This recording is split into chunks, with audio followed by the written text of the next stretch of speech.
ये वर्ड आप सबने सुना हुआ है, एलॉन मस्क जी की कंपनी है ये। बड़ा भयंकर सवाल पूछने जा रहा हूं आपसे। हर अट्रैक्शन, हर प्यार दिखे ये जरूरी हाजिर होना नहीं है। इससे सवाल नहीं आया अगर, इसका मतलब है हमने 15 साल झक मारी है बस। स्वागत है आप सभी का साइंस एंड फन पे, जहां पे टीचर्स आपको दिल और दिमाग दोनों से पढ़ाते हैं। तो बेहतरीन चैप्टर, बेहतरीन one shot, magnetic effect of electric current. Offline के बच्चे आते ही होंगे, सोचा आपसे थोड़ी सी बात कर ले। बहुत प्यारा चैप्टर है, पोल डाला गया था कम्युनिटी पे, तो सबसे ज्यादा वोट इसी चैप्टर को आपने दिए थे, तो आपके लिए इसका वन शॉट ले आए हैं। कोई न्यूमेरिकल नहीं है। इलेक्ट्रिसिटी चैप्टर अगर आपने नहीं किया हुआ है तो टेंशन की जरूरत नहीं है। इस चैप्टर का उससे बहुत ज्यादा कोई कनेक्शन नहीं है, सिर्फ इतना पता होना चाहिए करंट क्या होता है। लेकिन वन शॉट शुरू करने से पहले आपसे बात कर लूं कि अगर आपका 70-80% सिलेबस पूरा हो गया, जो कि अब तक हो जाना चाहिए था, तो मोस्ट ऑफ द बच्चों का 70-80% सिलेबस हो गया होगा। तो अब उनको एक बहुत बड़ा हर्डल आ रहा होगा कि जो नया पैटर्न है हमारा, उसके ऊपर सैंपल पेपर कैसे करें। क्योंकि पीवाईक्यूज में देखा जाए तो 2 या 3 साल के पेपर आपके पास है और उनमें भी कुछ कुछ बदलाव आए हैं। तो क्या करें कि कैसी किताब ले, कौन सी किताब ले कि हमें नए वाले पैटर्न पे सवाल मिल जाए। तो 40 से भी ज्यादा सैंपल पेपर आपको एक सब्जेक्ट के एक ही किताब में मिल जाएंगे, और वो है शिवदास। शिवदास की किताबों में आपको पीवाईक्यूज पिछले साल के 5 से लेके 10 साल के पेपर तो मिल ही रहे हैं, लेकिन एक्स्ट्रा और आपको 20-30 पेपर मिल रहे हैं, जिनको आप आराम से बैठ के कर सकते हो, प्रैक्टिस कर सकते हो। बिकॉज अब बारी है सैंपल पेपर करने की, ये बात आप भी जानते हो। तो आप अगर कॉम्बो परचेज करते हैं तो आपको ज्यादा डिस्काउंट में मिल जाएगा, और अगर आप नीचे डिस्क्रिप्शन में दिए गए लिंक से परचेज करेंगे तो एक्स्ट्रा डिस्काउंट तो वहां पे है ही। बाकी यहाँ पे आपके सामने स्लाइड्स आई होंगी, और इंफॉर्मेशन के लिए जाओ किताब परचेज कर लो। शुरुआत करते हैं बेहतरीन वन शॉट की। Thank you. तो magnetic effect of electric current, बहुत प्यारा, बहुत छोटा सा चैप्टर। और फिजिक्स में जैसे कि हम हमेशा से सोचते आए हैं कि यहाँ पे न्यूमेरिकल्स आते हैं, बहुत सारे फॉर्मूले आएंगे, बहुत अलग चैप्टर, कोई न्यूमेरिकल नहीं है इसमें। और एक आध जो न्यूमेरिकल है भी वो कनेक्टेड है कौन से चैप्टर से? इलेक्ट्रिसिटी। बहुत प्यारा चैप्टर है, बट आपको इसको डेप्थ में जाके समझना होगा। कहने को वन शॉट है, लेकिन हर चीज डिटेल में समझेंगे। और क्वेश्चंस की प्रैक्टिस जो एग्जाम में आते हैं लगे हाथ थोड़ा थोड़ा साइड में कर लेंगे, बट आपको ही पता है कि मेनली क्वेश्चंस हम लोग अलग से कराने वाले हैं। मैग्नेटिक इफेक्ट ऑफ, या एक्चुअली में मैग्नेटिक इफेक्ट्स ऑफ करंट की अगर मैं बात करूं, तो उससे पहले आपको एक चीज याद दिलाना चाहूंगा। जब भी एक कंडक्टर के अंदर से इलेक्ट्रिक करंट दौड़ता है, हम लोग इलेक्ट्रिसिटी चैप्टर में पढ़ चुके हैं। अच्छा, अब यहां पे एक सवाल हो सकता है आपका, क्या मुझे इलेक्ट्रिसिटी चैप्टर आना चाहिए ये चैप्टर आने के लिए? तो आंसर है ऐसा बिल्कुल भी नहीं है। बस आपको पता होना चाहिए कि बिजली क्या होता है, और मुझे लगता है वो एलकेजी के बच्चे को भी आजकल पता है। बस उतना ही पता होना चाहिए। तो अगर मैं एक कंडक्टर के अंदर से क्या दौड़ाता हूं? इलेक्ट्रिसिटी दौड़ाता हूं। इलेक्ट्रिसिटी तो मतलब एनर्जी होती है। इलेक्ट्रिक करंट दौड़ाता हूं, तो वो 3 प्रकार के मेजर इफेक्ट्स हमें दिखाता है। एक इफेक्ट है हीटिंग इफेक्ट, जो आप सबने इलेक्ट्रिसिटी चैप्टर में पढ़ लिया होगा कि जब भी किसी कंडक्टर से करंट दौड़ता है उसमें हीट पैदा होती है। एक होता है केमिकल इफेक्ट, ये आपने टुकड़ों में पढ़ा है, जैसे कि थोड़ा सा आपको पढ़ाया गया है केमिकल रिएक्शन एंड इक्वेशन में इलेक्ट्रोलिसिस, जहां पे हमने बिजली की मदद से चीजों को तोड़ा था। याद आया? पानी के अंदर बिजली पास कराई तो हाइड्रोजन बना और oxygen. And metals and non metal chapter में बहुत इंपॉर्टेंट एक टॉपिक पढ़ा जिसका नाम था इलेक्ट्रोलिटिक रिफाइनिंग। वो भी किसकी मदद से हुआ? बिजली। तो बिजली की मदद से कोई भी रिएक्शंस करवाना, बहुत शॉर्ट में समझाऊं, आप सब अपने फोन चार्ज करते हो, तो वहां पे आप बिजली देके कोई केमिकल रिएक्शन करवा रहे हो, फिर जब फोन चार्ज हो जाता है तो केमिकल रिएक्शन आपको बिजली देती है। तो इसको बोलते हैं कौन सा इफेक्ट? Chemical effect. थोड़ा थोड़ा पढ़ते हो आप, और प्रॉपर पढ़ना है तो 12th क्लास में केमिस्ट्री में एक चैप्टर आता है, चैप्टर का नाम है इलेक्ट्रोकेमिस्ट्री। लेकिन ये जो चैप्टर है बेहतरीन चैप्टर, क्योंकि यहां पे हम लोग कौन से इफेक्ट के बारे में बात करने जा रहे हैं? मैग्नेटिक इफेक्ट के बारे में। और आपको जान के हैरानी होगी कि मैग्नेटिक इफेक्ट इतना इंपॉर्टेंट एक इफेक्ट है, किसका बेटा? बिजली का, कि एक्चुअली में ये जो इफेक्ट है इससे ही बिजली बन पाई। आपकी अच्छी किस्मत नहीं है, क्योंकि सिलेबस में एक टॉपिक था फैराडेज लॉ। हमारे घरों में जो भी बिजली आप देख रहे हो, ये घर बैठे हुए बच्चे जो भी अपने घर में बिजली इस्तेमाल कर पा रहे हैं, ये एक इंसान की वजह से, जिनका नाम है माइकल फैराडे जी। माइकल फैराडे जी ने एक्चुअली में हमें बिजली दी, बट वो टॉपिक इस चैप्टर से डिलीट हो चुका है। लेकिन मैग्नेटिक इफेक्ट ऑफ करंट जो है अच्छा ये तो मैं लिख चुका हूं। ये एक्चुअली में आपको जान के हैरानी होगी कि ये एक एक्सीडेंटल डिस्कवरी थी। बायो 9th क्लास, सेल याद है आपको? सेल किसने डिस्कवर किया था? रॉबर्ट हुक जी ने। कब? 1665 में। कैसे डिस्कवर किया था? एक्सीडेंटली डिस्कवर किया था। जैसे सेल डिस्कवर हुआ था एक्सीडेंटली, तुक्के से, ऐसे magnetic effect of electric current तुक्के से डिस्कवर हुआ। कैसे आप समझते हैं? चैप्टर की शुरुआत करते हैं बेटा और इसके बारे में डिटेल में बात करते हैं। एक इंसान थे जिनका नाम था हंस क्रिस्टियन ऑयस्टेड। 1820s में 1820 के आसपास अपने लैब में बैठ के एक सर्किट पे काम कर रहे थे। ऑब्वियस सी बात है, इतना महान इंसान एक बल्ब तो नहीं जला रहा होगा तारों से, कुछ कर रहा था सर्किट पे, बिजली पे कुछ कर रहा था। और भाई साहब क्या देखने को मिला, देखना बड़ा हैरान कर देने वाली बात। एक सर्किट पे काम कर रहा है, दोबारा बोल रहा हूं, बल्ब नहीं जला रहा है, हम सर्किट ऐसे बना रहे हैं। LKG का बच्चा नहीं है कोई, महान इंसान है। तो एक सर्किट बनाया हुआ है और सर्किट के आसपास रखा हुआ है कंपास। कंपास समझते हो आप? कंपास होता है ये जो डायरेक्शन दिखाता है। इसमें एक छोटी सी चुंबक लगी होती है, एक नॉर्थ होता है और एक साउथ होता है। आप सबको पता है जो ये नॉर्थ वाला हिस्सा है वो हमेशा अर्थ के कहाँ रहना चाहता है? नॉर्थ पे। और साउथ वाला हिस्सा हमेशा अर्थ के साउथ पे रहना चाहता है। वो हम हायर क्लासेस में पढ़ेंगे, बिकॉज अर्थ के अंदर खुद की एक मैग्नेटिक फील्ड होती है। लेकिन भाई साहब जब इस इंसान ने सर्किट को ऑन किया, जब इस इंसान ने, हंस क्रिस्टियन ऑयस्टेड जी ने जब इस सर्किट को ऑन किया तो ऑब्वियस सी बात है इसमें करंट दौड़ा, बल्ब जल गया। लेकिन हैरान कर देने वाली बात है कि ये जो कंपास था वो अपनी जगह से डिफ्लेक्ट हो गया, अपनी जगह से हिल गया। अब आप बताओ इस कंपास को कौन हिला सकता था? या तो कोई लोहे का टुकड़ा, वो तो आसपास था, चुंबक को लोहे का टुकड़ा हिला सकता है ना, आसपास वो था नहीं, अगर होता तो वो हिल रहा होता। या फिर कोई और चुंबक, वो भी नहीं थी क्योंकि अदरवाइज पहले ये नॉर्थ साउथ में था। जैसे सर्किट ऑन किया, यहाँ पे क्या दिखी? डिफ्लेक्शन। बड़े हैरान हो गए होंगे हंस क्रिस्टियन ऑयस्टेड जी। फिर सर्किट बंद किया होगा, फिर ऑन किया होगा, फिर बंद किया होगा, फिर ऑन किया होगा।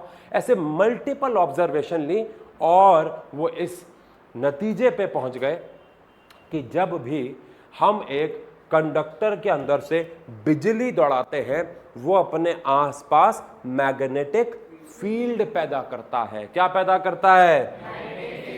सर हम कैसे मान ले बेटा? आप घर पे भी कर सकते हो। सर हम कैसे मान ले? आओ करके देखते हैं बेटा। तो हमारे पास यहां पे एक कंपास पड़ा हुआ है, दिख रहा है? और इस कंपास के आसपास अगर मैं चुंबक लेके जाऊंगा तो क्या ये डेविएट हो रहा है? होना भी चाहिए। क्यों होना चाहिए? क्योंकि इसके अंदर भी क्या लगी हुई है? चुंबक, और इसके अंदर भी क्या है? चुंबक। तो अब मैं क्या करूंगा? चुंबक से तो ऑब्वियस बात है इसको डिफ्लेक्ट होना ही चाहिए। लेकिन अगर मैं इसके आसपास एक करंट कैरिंग कंडक्टर लेके आऊं, कैसे? तो ये मेरे पास नॉर्मल वायर है, क्लिप वायर है, और हम यहां पे एक सेल का इस्तेमाल करेंगे करंट के सोर्स के लिए। 1.5 वोल्ट का एक सेल, नॉर्मल सेल। तो ये हमारे पास एक सेल है, हम अपने माइक में यही सेल इस्तेमाल करते हैं। अब मैं जैसे इस वायर को इसके पास रखूंगा और इसके अंदर करंट पास कराऊंगा, आपको एक बहुत प्यारी चीज देखनी। अभी कुछ भी नहीं हो रहा है, वो तो पहले से जो हिल रहा है, ऑसिलेट हो रहा है, नॉर्थ और साउथ डायरेक्शन में अलाइंड है। हाँ भाई बस। लेकिन अब अगर मैं जैसे, देखो ये देखो, जैसे मैंने क्या पास कराया? करंट। नोटिस किया आपने? उस निडल में क्या हो गया? डिफ्लेक्शन, और वो अपनी ओरिजिनल जगह से हिल गया। अब मैं इसको वापस थोड़ी देर के लिए छोड़ दूंगा तो ये वापस से नॉर्थ साउथ डायरेक्शन में, जहां ये नॉर्मली आना चाहता है वहां आ जाएगा। मैं फिर से इसके अंदर क्या पास कराऊंगा? करंट, और इस वायर को इसके पास रखूंगा, इसमें फिर से डिफ्लेक्शन होगा। ये चीज आज तो हम इंटेंशनली कर रहे हैं, लेकिन यही चीज हंस क्रिस्टियन ऑयस्टेड जी ने कैसे करी थी? एक्सीडेंटली, तुक्के से कर दी थी, है ना? एक बार और करके देखें क्या? तो अगर हम इस वायर को फिर से इसके ऊपर रखें और फिर से देखो ऑन करें, तो क्या नॉर्थ साउथ में डायरेक्शन में अलाइंड है? नहीं है। अब वापस से छोड़ने पे कहां जाएगा? देखो नॉर्थ साउथ डायरेक्शन में, है ना? बात समझ में आती है क्या? तो बेसिकली हंस क्रिस्टियन ऑयस्टेड जी का ये जो एक्सपेरिमेंट है, इसने ये घोषणा कर दी कि जब भी एक कंडक्टर के अंदर से करंट दौड़ाएंगे, आसपास क्या पैदा होगी? मैग्नेटिक फील्ड पैदा होगी। चलो ये तो हम समझते हैं, और ये काम एक्सीडेंटली हुआ था। आओ थोड़ा सा इसके बारे में पढ़ लें। In 1820, Hans Christian Ørsted accidentally discovered that a compass needle get deflected when an electric current pass through a metallic wire or any other conductor placed nearby it. अब मैग्नेटिक फील्ड क्या होता है, आओ जरा समझे बेटा। फील्ड का हिंदी अनुवाद होता है इलाका। क्या होता है? इलाका। जैसे कि अगर मैं बोलूं कि ये एक मैग्नेट है, तो क्या मैं इसके आसपास चुंबक का टुकड़ा कहीं भी रखूं अट्रैक्ट हो जाएगा या एक रेंज होगी? एक रेंज होगी। जैसे कि आप सबके पास ब्लूटूथ स्पीकर्स होंगे या हेडफोन्स होंगे या ईयर प्लग्स होंगे ना, होंगे। अगर आप अपने फोन से एक सर्टेन डिस्टेंस की दूरी पर चले जाओगे तो क्या वो उसे कैच कर पाएगा? नहीं कर पाएगा। तो ब्लूटूथ की भी एक रेंज होती है।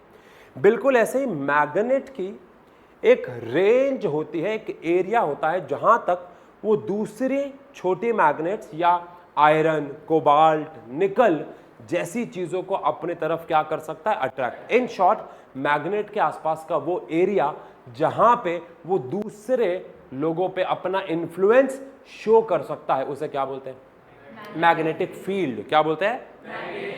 Magnetic field. मैग्नेट के आसपास का वो एरिया जहां तक मैग्नेट अपना इन्फ्लुएंस शो कर सकती है। अगर मैं कह रहा हूं ये मैग्नेट है, लोहा आ गया आ गया आ गया आ गया आ गया, लेकिन इस एरिया के बाद नहीं आ रहा, तो मैं कह दूंगा बेसिकली ये जो एरिया है ये है इसके लिए क्या?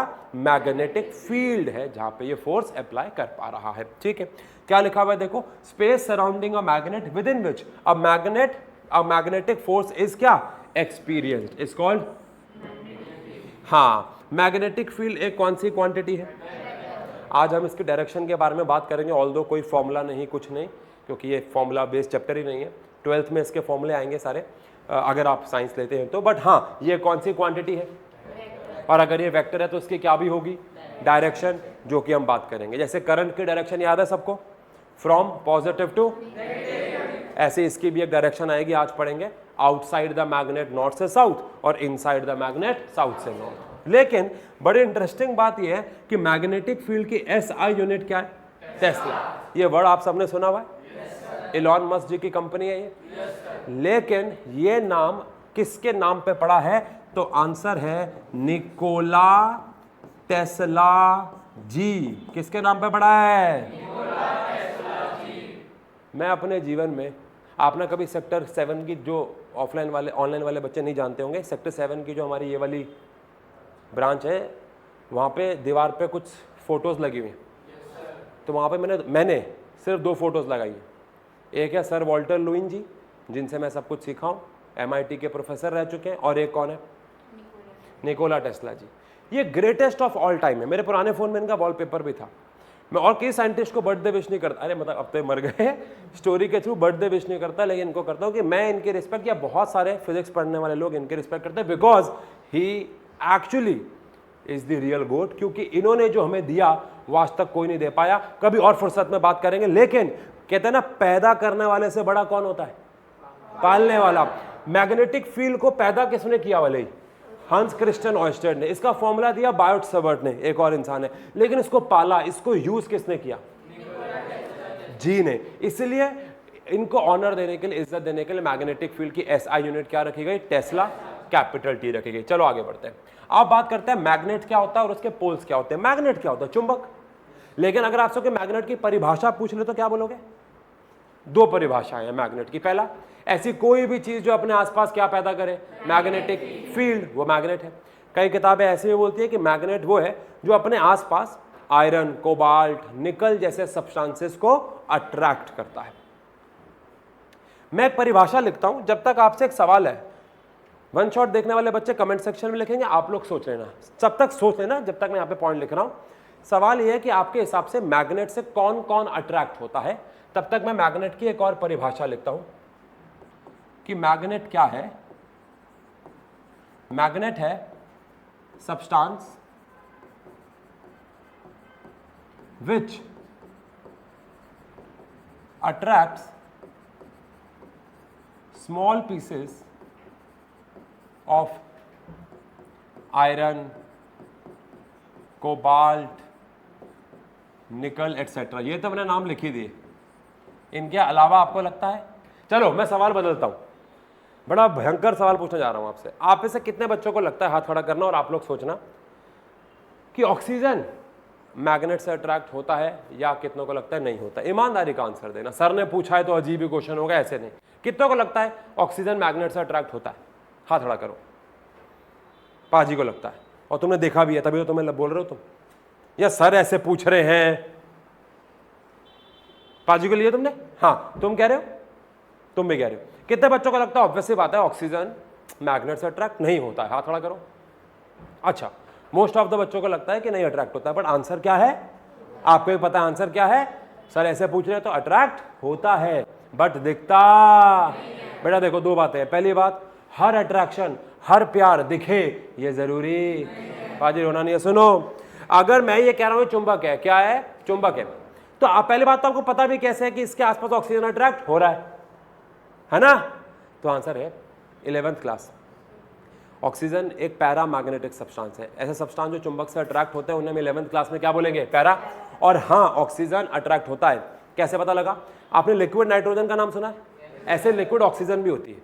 तो जब हम ऑक्सीजन को लिक्विड फॉर्म में कन्वर्ट करेंगे और चुंबक के आसपास घेरेंगे ना, वो चिपक जाएगी। तो अभी वो अट्रैक्ट हो रही है, आपको दिख नहीं रही है, बस समझ गए क्या? ऑक्सीजन गैस भी मैग्नेट से अट्रैक्ट होती है, बट आप लिखना मत। आपके लिए आयरन, कोबाल्ट, निकल, नाम सुना हुआ है? ये लोग मैग्नेट से अट्रैक्ट होता है। आयरन के बारे में तो पूरी दुनिया जानती है। ठीक है, ठीक है, ठीक है। लेकिन हर एक मैग्नेट के दो पोल्स होते हैं। क्या होते हैं? दो पोल्स पे जाने से पहले पोल क्या होता है आओ बात करें। पोल क्या होता है? अगर कोई बोले पोल, तो पोल का मतलब होता है part of magnet where magnetic field is maximum. Magnet का वो हिस्सा जहां पे मैग्नेटिक फील्ड सबसे ज्यादा होती है। ये भी अब आपको शो भी करके दिखाऊंगा एक छोटे से डेमोन्स्ट्रेशन से। लेकिन हाँ, मैग्नेट का वो हिस्सा जहां पे मैग्नेटिक फील्ड सबसे ज्यादा होती है उसे क्या कहा जाता है? पोल। हर एक मैग्नेट के दो पोल होते हैं। कौन कौन से? नॉर्थ पोल और साउथ पोल। बहुत कम बच्चे जानते हैं, बहुत कम बच्चे जानते हैं कि नॉर्थ पोल का पूरा नाम नॉर्थ सीकिंग पोल होता है। क्या होता है? बहुत कम बच्चे जानते हैं। मैं 12th के बच्चों को पढ़ाता हूं, वो भी नहीं जानते होते। और साउथ का पूरा नाम होता है साउथ सीकिंग पोल। ये नाम कैसे पड़ा आओ जरा समझे। अगर मैं एक मैग्नेट को धागा बांध के इधर से छोड़ दूं, बचपन में पढ़ा होगा और आज देखा भी है कंपास, वो हमेशा कहां जाके अलाइन हो जाता है? नॉर्थ साउथ में जाके अलाइन हो जाता है। कहां जाके अलाइन हो जाता है? तो मैग्नेट का जो हिस्सा धरती के नॉर्थ पे जाता है उसको नॉर्थ बोलते हैं, और जो हिस्सा धरती के साउथ पे जाता है उसे साउथ बोलते हैं। ये क्लियर है? अब एक्चुअली में ये पोल को नॉर्थ पोल नहीं कहते, इसे बोलते हैं नॉर्थ को ढूंढने वाला पोल। अगर मैं इसको फ्रीली छोड़ दूंगा तो ये हमेशा किसकी तरफ जाएगा? तो इसने किसको ढूंढा? तो इसका पूरा नाम क्या है? नॉर्थ को ढूंढने वाला पोल। सीकिंग में ढूंढना, नॉर्थ को ढूंढने वाला पोल। शॉर्ट में इसे क्या बोल दिया? North pole. ये इसने किसको ढूंढा? साउथ को। तो इसका पूरा नाम है साउथ सीकिंग पोल। शॉर्ट में कहते हैं इसे क्या? शॉर्ट में कहते हैं इसे क्या? South pole. तो नॉर्थ पोल क्या होता है? जो अर्थ के नॉर्थ की तरफ जाके अलाइन हो जाए। साउथ पोल वो है जो अर्थ के साउथ की तरफ अलाइन हो जाए। ठीक है, आई होप आपको ये भी पता होगा कि अगर मेरे पास एक मैग्नेट है, मैं उसको बीच से तोड़ दूं तो मुझे दो मैग्नेट्स मिल जाएंगे।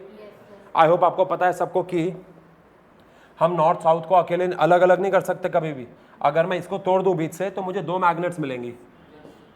तो उसमें क्या होगा? साउथ नॉर्थ और अपना साउथ नॉर्थ होगा। पता है ना? कभी भी अकेला पोल एग्जिस्ट? अकेला नॉर्थ, अकेला साउथ, इम्पॉसिबल। आप इसके 1000 टुकड़े कर दो, चूरा चूरा कर दो, मिक्सी में पीस दो, जो एक तिनका बचेगा ना उसका भी नॉर्थ साउथ होगा। ये चैप्टर पढ़ाते पढ़ाते मैं भावुक हो जाता हूं, क्योंकि ये 12th क्लास का सबसे बढ़िया चैप्टर है। बहुत सारे कंसेप्ट फॉर्मूले, लगभग 11-12 घंटा चलता है चैप्टर। मजेदार चैप्टर। तो वहां पे भी ये प्रूफ करना है आपको कि मोनोपोल्स का मतलब एक पोल एग्जिस्ट नहीं कर सकता। बट चलो अभी के लिए आगे बढ़ते हैं। ठीक है, अब आता है मैग्नेटिक फील्ड लाइंस क्या होता है। मैग्नेटिक फील्ड लाइंस क्या होता है? सब एक टास्क करेंगे घर बैठे बच्चे और आप लोग भी प्लीज। ठीक है, सब बच्चे अपनी आंखें बंद कर लीजिए। इमेजिन करो आप सब एक पार्क में बैठे हुए हो और आपके साथ में मेरी बुआ जी बैठी हुई हैं। हंसने वाली क्या बात है? अब आंख खोलो। अब आप बताओ, मेरी बुआ जी को इमेजिन किया आपने? क्यों नहीं किया बेटा? मैंने भी नहीं किया, क्योंकि मैं भी नहीं जानता बुआ जानने लायक होती है। लेकिन सुनो बेटा, पॉइंट ये है कि आपने इतने शॉर्ट पीरियड में अगर इमेजिन किया भी होगा तो कुछ भी इमेजिन कर लिया होगा। हो सकता है किसी ने ये इमेजिन किया होगा कि उन्होंने साड़ी पहन रखी है, किसी ने सूट इमेजिन किया होगा उन्होंने सूट पहन रखा है, किसी ने इमेजिन किया है कि वो जो भी है, लेकिन सबने सेम तो इमेजिन नहीं किया होगा। लेकिन अगर मैं आपको बोलता कि आंख बंद करके आप इमेजिन करो कि आप एक पार्क में बैठे हैं और आपके साथ विराट कोहली जी बैठे हुए हैं या शाहरुख खान जी बैठे हुए हैं, तो आप इमेजिन कर लोगे, क्योंकि आप सबने उन्हें देखा है। जिसको देखा नहीं होता उसको इमेजिन हम कर सकते हैं, लेकिन हम फिर कुछ भी इमेजिन कर लेते हैं और आपकी मेरी इमेजिनेशन मैच हो ये जरूरी नहीं है। फिर हमारी अगर इमेजिनेशन मैच नहीं होगी तो हमारी पढ़ाई भी मैच नहीं होगी। इसीलिए हमने क्या किया, हमने कहा कि ना मैग्नेट के आसपास ना मैग्नेटिक फील्ड तो है, लेकिन हम उसको देख नहीं सकते, तो क्यों ना उसको इमेजिन करने के लिए कुछ नियम कानून बनाए और वो सारे आपके मेरे लिए सबके लिए सेम हो, ताकि पढ़ाई करने का मजा आ जाए। और इसके लिए बनी मैग्नेटिक फील्ड लाइंस। क्या बने? यहां सब पे आएंगे, पर पहले आओ बात करते हैं मैग्नेटिक फील्ड लाइंस। एक बार मैग्नेट के लिए बनाते हैं, इसको देखेंगे आज, और फिर इसकी प्रॉपर्टी पे आएंगे। बार मैग्नेट का मतलब एक ऐसी मैग्नेट जो एक बार फॉर्म में होती है, जैसे कि ये नॉर्थ है, साउथ है। अगेन आपको पता है इसका आधा हिस्सा नॉर्थ जैसा बिहेव करेगा लेकिन पोल यहां है, इसका आधा हिस्सा साउथ जैसा बिहेव करेगा लेकिन पोल वहां है। ठीक है, सबसे पहली प्रॉपर्टी जो मैं आपको बताना चाहूंगा वो है डायरेक्शन। मैग्नेटिक फील्ड की डायरेक्शन क्या होती है? From north pole to but outside the magnet, and inside the magnet it is from south to north. Outside क्या है? नॉर्थ से साउथ। इनसाइड क्या है? आउटसाइड क्या है? नॉर्थ से साउथ। इनसाइड क्या है? आउटसाइड क्या है? नॉर्थ से साउथ। इनसाइड क्या है? आउटसाइड क्या है? नॉर्थ से साउथ। इनसाइड क्या है? आउटसाइड क्या है? नॉर्थ से साउथ। इनसाइड क्या है? तो इस तरीके से इसकी क्या चलती है भैया? मैग्नेटिक फील्ड, लेकिन अंदर चलती है कहां से कहां? नॉर्थ से साउथ से नॉर्थ। पहली प्रॉपर्टी हमने पढ़ ली कि मैग्नेटिक फील्ड लाइन ट्रेवल करती है फ्रॉम नॉर्थ से south outside the magnet, and inside the magnet चलती है साउथ से north. Second, magnetic field lines हमेशा कॉन्टिन्यूस कर्व बनाती हैं। कॉन्टिन्यूस कर्व मतलब कहीं पे रुकती नहीं, खत्म नहीं होती। इलेक्ट्रिक फील्ड के बारे में आप पढ़ोगे हायर क्लासेस में। इलेक्ट्रिक फील्ड पॉजिटिव चार्ज से स्टार्ट होती है और नेगेटिव पे खत्म हो जाती है। मैग्नेटिक फील्ड कभी खत्म नहीं होती है। ये कहां से शुरू होती है? कहीं से शुरू भी नहीं होती। नहीं बेटा, इसकी कोई शुरुआत थोड़ी ना है। आप बताओ मेरे को, मैंने बोला ये नॉर्थ है, ये साउथ है। देखो मैंने बोला नॉर्थ से साउथ गई, साउथ से नॉर्थ आई, तो बताओ स्टार्ट कहां से हुई? जो चीज क्लोज लूप है वो स्टार्ट थोड़ी ना होती है कहीं से, उसका कोई स्टार्ट कोई एंड नहीं होता। बोलो मरो। यानी कि बेटा जो ये नॉर्थ साउथ है, नॉर्थ से साउथ जाएगी, साउथ से नॉर्थ आएगी, जिसका मतलब है ये क्लोज लूप बनाएगी और कहीं पे ब्रेक नहीं आएगा। समझ गए? अगला सबसे इंपॉर्टेंट पॉइंट, जितनी मैग्नेटिक फील्ड लाइंस पास पास होंगी, अगर मैग्नेटिक फील्ड लाइंस पास पास है, तो जहां ये पास होंगी वहां पे मैग्नेटिक फील्ड स्ट्रॉन्ग होगी। क्या होगी? और अगर मैग्नेटिक फील्ड लाइन दूर दूर है तो वहां पे मैग्नेटिक फील्ड वीक होगी, इसके मुकाबले वीकर होगी। आई होप आपको दिख रहा हो कि यहां पे पास पास है, तो यहां पे क्या हो गई? स्ट्रॉन्ग। और अभी पीछे पढ़ा भी था क्या कि पोल क्या होते हैं? जहां पे मैग्नेटिक फील्ड सबसे ज्यादा होती है। बोलो मरो। और यहां पे देखो दूर दूर है, तो यहां पे मैग्नेटिक फील्ड क्या हो जाएगी? वीक हो जाएगी। जहां पास होगी वहां पे क्या हो जाएगी? स्ट्रॉन्ग। जहां पे दूर होगी वहां पे क्या हो जाएगी? वीक। लेकिन अगर मैग्नेटिक फील्ड कहीं पे क्या है? बराबर दूरी पे है, इक्वल डिस्टेंस पे है, जैसे कि मान लो ये है, तो यहां पे इसको बोलते हैं यूनिफॉर्म मैग्नेटिक फील्ड। क्या बोलते हैं? अगर आप थोड़ा ध्यान से देखो तो बार मैग्नेट के अंदर मैग्नेटिक फील्ड लाइन लगभग ऐसी ही है, हर जगह लगभग पैरेलल है। बोलो तो आप कह सकते हो अंदर इसके लगभग लगभग मैग्नेटिक फील्ड यूनिफॉर्म है, लेकिन यहां पे सबसे ज्यादा और यहां पे कम हो रही है। तो क्या क्या पढ़ा? मैग्नेटिक फील्ड चलती है नॉर्थ से साउथ, आउटसाइड, इनसाइड चलती है साउथ से नॉर्थ। सेकंड पढ़ा हमेशा कॉन्टिन्यूस लूप बनाएगी, कभी कोई ब्रेक। थर्ड क्या पढ़ा? जितनी पास उतनी स्ट्रॉन्ग, जितनी फील्ड लाइंस दूर उतनी वीक। फोर्थ पॉइंट आता है जो कि अगेन काफी इंपॉर्टेंट पॉइंट है बेटा, या इसको बने रहने देते हैं हम, ये भी काम आ जाएगा आपके। फोर्थ पॉइंट काफी इंपॉर्टेंट पॉइंट, आपने मैथ्स में एक चैप्टर पढ़ लिया होगा सर्कल्स। तो आप सब टेंजेंट का मतलब समझते हो। तो अगला पॉइंट कह रहा है कि अगर आपको किसी भी मैग्नेटिक फील्ड लाइन की मदद से किसी भी पॉइंट पे मैग्नेटिक फील्ड की डायरेक्शन चाहिए, क्या चाहिए? तो उस पॉइंट पे टेंजेंट बना दो। मान लो किसी एरिया में यहां पे ऐसे एक मैग्नेटिक फील्ड लाइन जा रही है, ऑब्वियस सी बात है, कहीं पे नॉर्थ होगा कहीं पे साउथ होगा, तो ऐसे करके जा रही है। आपको मान लेते हैं इस पर्टिकुलर पॉइंट पे, इस पॉइंट पे किसकी डायरेक्शन चाहिए? मैग्नेटिक फील्ड की डायरेक्शन चाहिए। तो आप यहां पे क्या बना दो? टेंजेंट बना दो। Just like circular motion 9th class. Circular motion में हर पॉइंट पे टेंजेंशियली वेलोसिटी होती है, बिल्कुल ऐसे ही यहां पे अगर आपको किसी मैग्नेटिक फील्ड की डायरेक्शन चाहिए तो टेंजेंशियली होगी, यहां पे आपको मैग्नेटिक फील्ड की डायरेक्शन चाहिए तो टेंजेंशियल होगी, यहां पे आपको मैग्नेटिक फील्ड की डायरेक्शन चाहिए तो टेंजेंशियल हो जाएगी।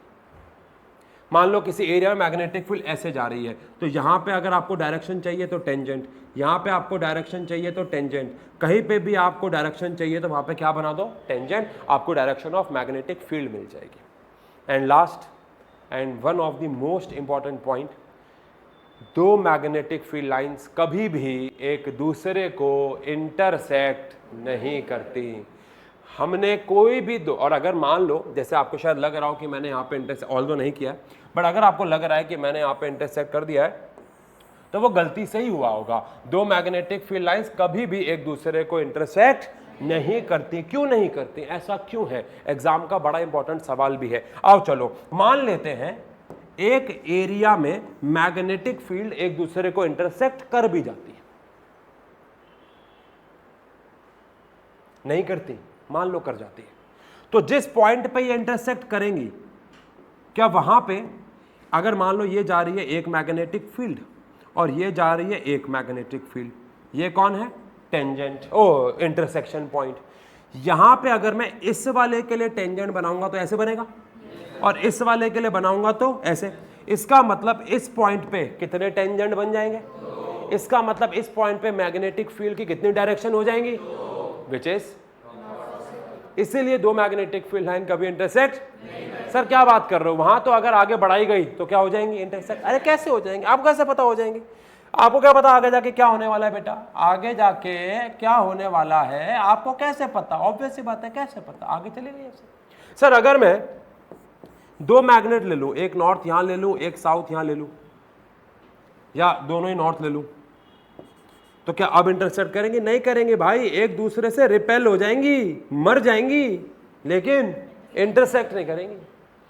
तो दो मैग्नेटिक फील्ड लाइन कभी भी एक दूसरे को इंटरसेक्ट नहीं करती, बिकॉज अगर वो इंटरसेक्ट कर गई तो उस पॉइंट पे क्या बन जाएंगे? दो टेंजेंट। तो मैं इसको क्वेश्चन और आंसर दोनों को बोल के लिखवा रहा हूं, जल्दी जल्दी लिखेंगे। Why two magnetic field lines never intersect each other?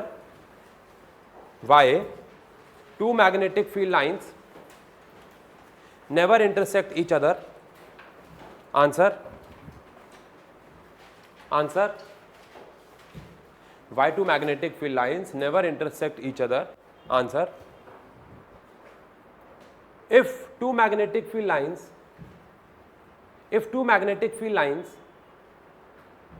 intersect at a point, if two magnetic field lines intersect at a point, then at the point of intersection,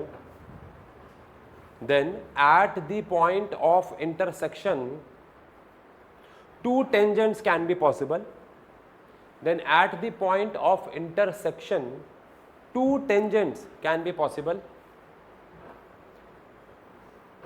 and hence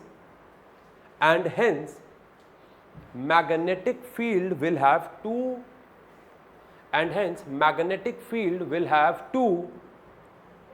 different directions, magnetic field will have two different directions at same point, two different directions at same point, which is not possible, which is not possible.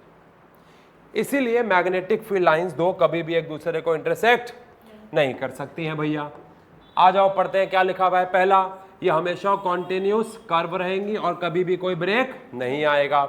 ये हमेशा कहां से कहां चलेंगी, north से south, लेकिन कहां पे, आउटसाइड, और साउथ से नॉर्थ चलेंगे कहां पे, इनसाइड द मैग्नेट। फिर क्या लिखा हुआ है, मैग्नेटिक फील्ड लाइन स्ट्रांग होंगी अगर वो क्लोजर है और दूर होंगी तो वो वीक हो जाएंगी। दो मैग्नेटिक फील्ड लाइंस कभी भी एक दूसरे को इंटरसेक्ट, टेंजेंट अगर आप किसी भी मैग्नेटिक फील्ड पे बना दोगे तो उससे आपको मैग्नेटिक फील्ड की क्या मिल जाएगी, डायरेक्शन। एक पॉइंट यहाँ पे मेंशन नहीं है, मुझे यहाँ पे पॉइंट मेंशन करना चाहिए, ऑल्दो 10th के लिए ये इतना इंपॉर्टेंट नहीं है, बट वैसे ये काफी इंपॉर्टेंट पॉइंट है मैग्नेटिक फील्ड लाइन का, कि magnetic field lines always make right angle with the surface of magnet. Magnet के सरफेस के साथ ये हमेशा कौन सा एंगल बनाती हैं, राइट एंगल। यानी मैग्नेट से ये हमेशा कितने डिग्री का एंगल बनाती हैं, 90। अगेन अगर हमने कहीं पे नहीं बनाया गलती से तो वो ह्यूमन एरर है, मेरी गलती है, बट हमेशा मैग्नेटिक फील्ड मैग्नेट से कितने डिग्री का एंगल बनाती हैं, 90 डिग्री का। डन है क्या, बोलो। अगेन आओ आप एक आगे बढ़ने से पहले हम एक अलग अलग मैग्नेट्स की मैग्नेटिक फील्ड को कैसे पता लगा सकते हैं। तो आज की डेट में बेटा हमारे पास बहुत एडवांस टेक्निक्स है मैग्नेटिक फील्ड की शेप और डायरेक्शन पता लगाने में, बट पहले हम लोग कंपास या आयरन फिलिंग से ये काम करते थे। आओ जरा देखो, तो यहां पे हम लोग अलग अलग मैग्नेट लेंगे। तो ये एक बार मैग्नेट है, दिख रहा है आपको, इसका कोई एक हिस्सा नॉर्थ होगा और कोई एक हिस्सा साउथ होगा, इररिस्पेक्टिव अभी फिलहाल कौन सा है हमें क्या लेना देना। अब मैं इस मैग्नेट के ऊपर एक पेपर लगा दूंगा और इसके ऊपर आयरन फिलिंग्स गेरूंगा। क्या गेरूंगा, अब क्या आयरन मैग्नेट से अट्रैक्ट होता है?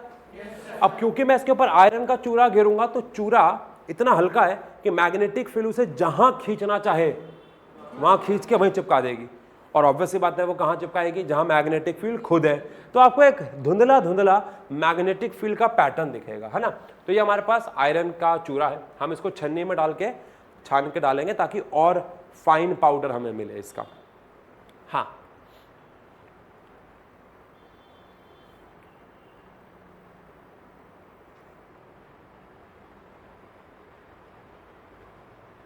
तो ये आयरन की फिलिंग्स, आयरन का चूरा ले लिया हमने। अब अगर हम इसको इसके ऊपर स्प्रिंकल करें तो अभी हम 50% पे पहुंचे हैं, बट क्या आपने एक बात नोटिस करी कि सबसे ज्यादा ये कहां चिपके रख रही है? तो ये हिस्सा इसका मतलब क्या है, पोल। और आई होप आपको हल्की हल्की यहाँ पे कर्व लाइंस दिखना शुरू हो गया होगा। बाकी अगर हम और स्प्रिंकल करें तो ये और क्लियर होता चला जाएगा। और आप देख रहे हो वो अपने आप मुड़ रही है, वो मोड़ रही है, उसको इन्फ्लुएंस कर रही है। बोलो बेटा, वो चाह नहीं रही है। छोटे छोटे लोग हैं, इनको पता नहीं है, इनको बहकाया जा रहा है बेटा। आपको भी नहीं पता लगता है कभी कभार। ये देखो ये देखो, ये कितनी प्यारी डायरेक्शन में ये आयरन फिलिंग्स जो है वो अलाइन हो गए। अच्छा, जो दूर है इनसे, जो इनसे दूर है वो नहीं इनके इन्फ्लुएंस में आ रहे हैं, ऑब्वियस सी बात है। जो पास है वो आ रहे हैं, और सबसे ज्यादा कहां चिपकी है, ऑब्वियस सी बात है, ठीक है ना। तो ये हमारे पास एक बार मैग्नेट है, कितना प्यारा।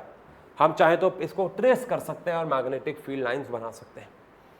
और अगर ऐसे ही हम एक और मैग्नेट के लिए करेंगे, वो भी बार मैग्नेट है, बट फर्क क्या होगा मैं आपको बताता हूं। अभी जो हमने मैग्नेट ली उसके एरिया ऑफ क्रॉस सेक्शन कैसे थे, स्क्वायर या रेक्टेंगल, बट अब हम लेंगे सर्कुलर क्रॉस सेक्शन वाली एक और बार मैग्नेट। तो ये भी एक बार मैग्नेट थी, लेकिन अब हम जो ले रहे हैं वो ये बार मैग्नेट है। कहां, अरे अरे अरे अरे अरे अरे अरे भाई, हाँ ये देखो, ये भी एक बार मैग्नेट ही है, बस इसका जो एरिया ऑफ क्रॉस सेक्शन है वो कैसा है। चलो, आयरन फिलिंग गिरने से पहले बताओ, बच्चों से सवाल है, आप लोग घर बैठे वाले कमेंट सेक्शन में, कितनों को लगता है पैटर्न सेम होगा? हाथ खड़ा करो पूरा ऊपर। एक दो बच्चे, अरे ज्यादा हो गए। कितनों को लगता है पैटर्न बदल जाएगा? अच्छा ठीक है, ज़्यादा को लगता है बदल जाएगा, और शायद यही डेटा घर वालों में भी लगभग रहता है जो बच्चे वन शॉट देख रहे हैं। बट क्यों बदलेगा? क्या बदलेगा? एरिया ऑफ क्रॉस सेक्शन बदलने से क्या बदलेगा? कुछ नहीं बदलेगा। मैग्नेटिक फील्ड तो अभी भी नॉर्थ से निकलेगी, और तो पैटर्न लगभग वही रहेगा। आपको पता भी नहीं चलेगा नीचे कौन सी मैग्नेट है, देखना आप। अरे बिल्कुल ही नहीं पता लगा बेटा, क्या हो गया? ये दोबारा चलाए, खत्म हो गई थी वीडियो? नहीं, कुछ बैक हो गया था मेरे से।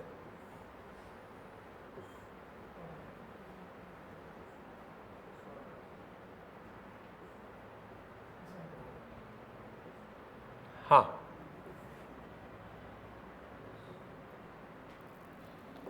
तो अगर हम इसके ऊपर आयरन फिलिंग्स को गिरते हैं, थोड़ा आगे बढ़ा देता हूं, तो पैटर्न आप देखो एग्जैक्टली सेम है यार। आप पता ही नहीं सकते नीचे कौन है, पता ही नहीं सकते, क्योंकि उससे एज सच पैटर्न पे कोई फर्क नहीं पड़ेगा।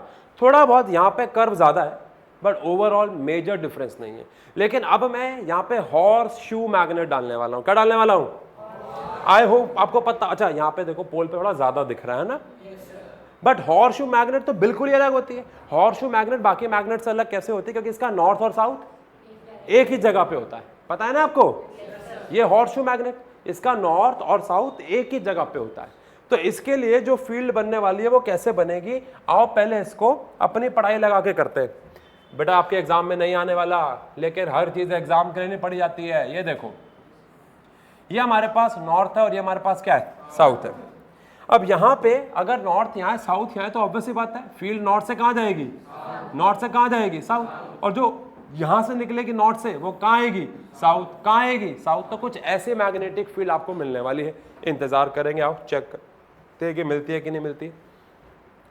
ठीक है, हॉर्सशू मैग्नेट, पेपर आ गया इसके ऊपर, आयरन फिलिंग गिरेंगे। हाँ भाई ठीक है, बता दिया। अब अगर इसके ऊपर आयरन फिलिंग गिरा जाए, फील आ गई?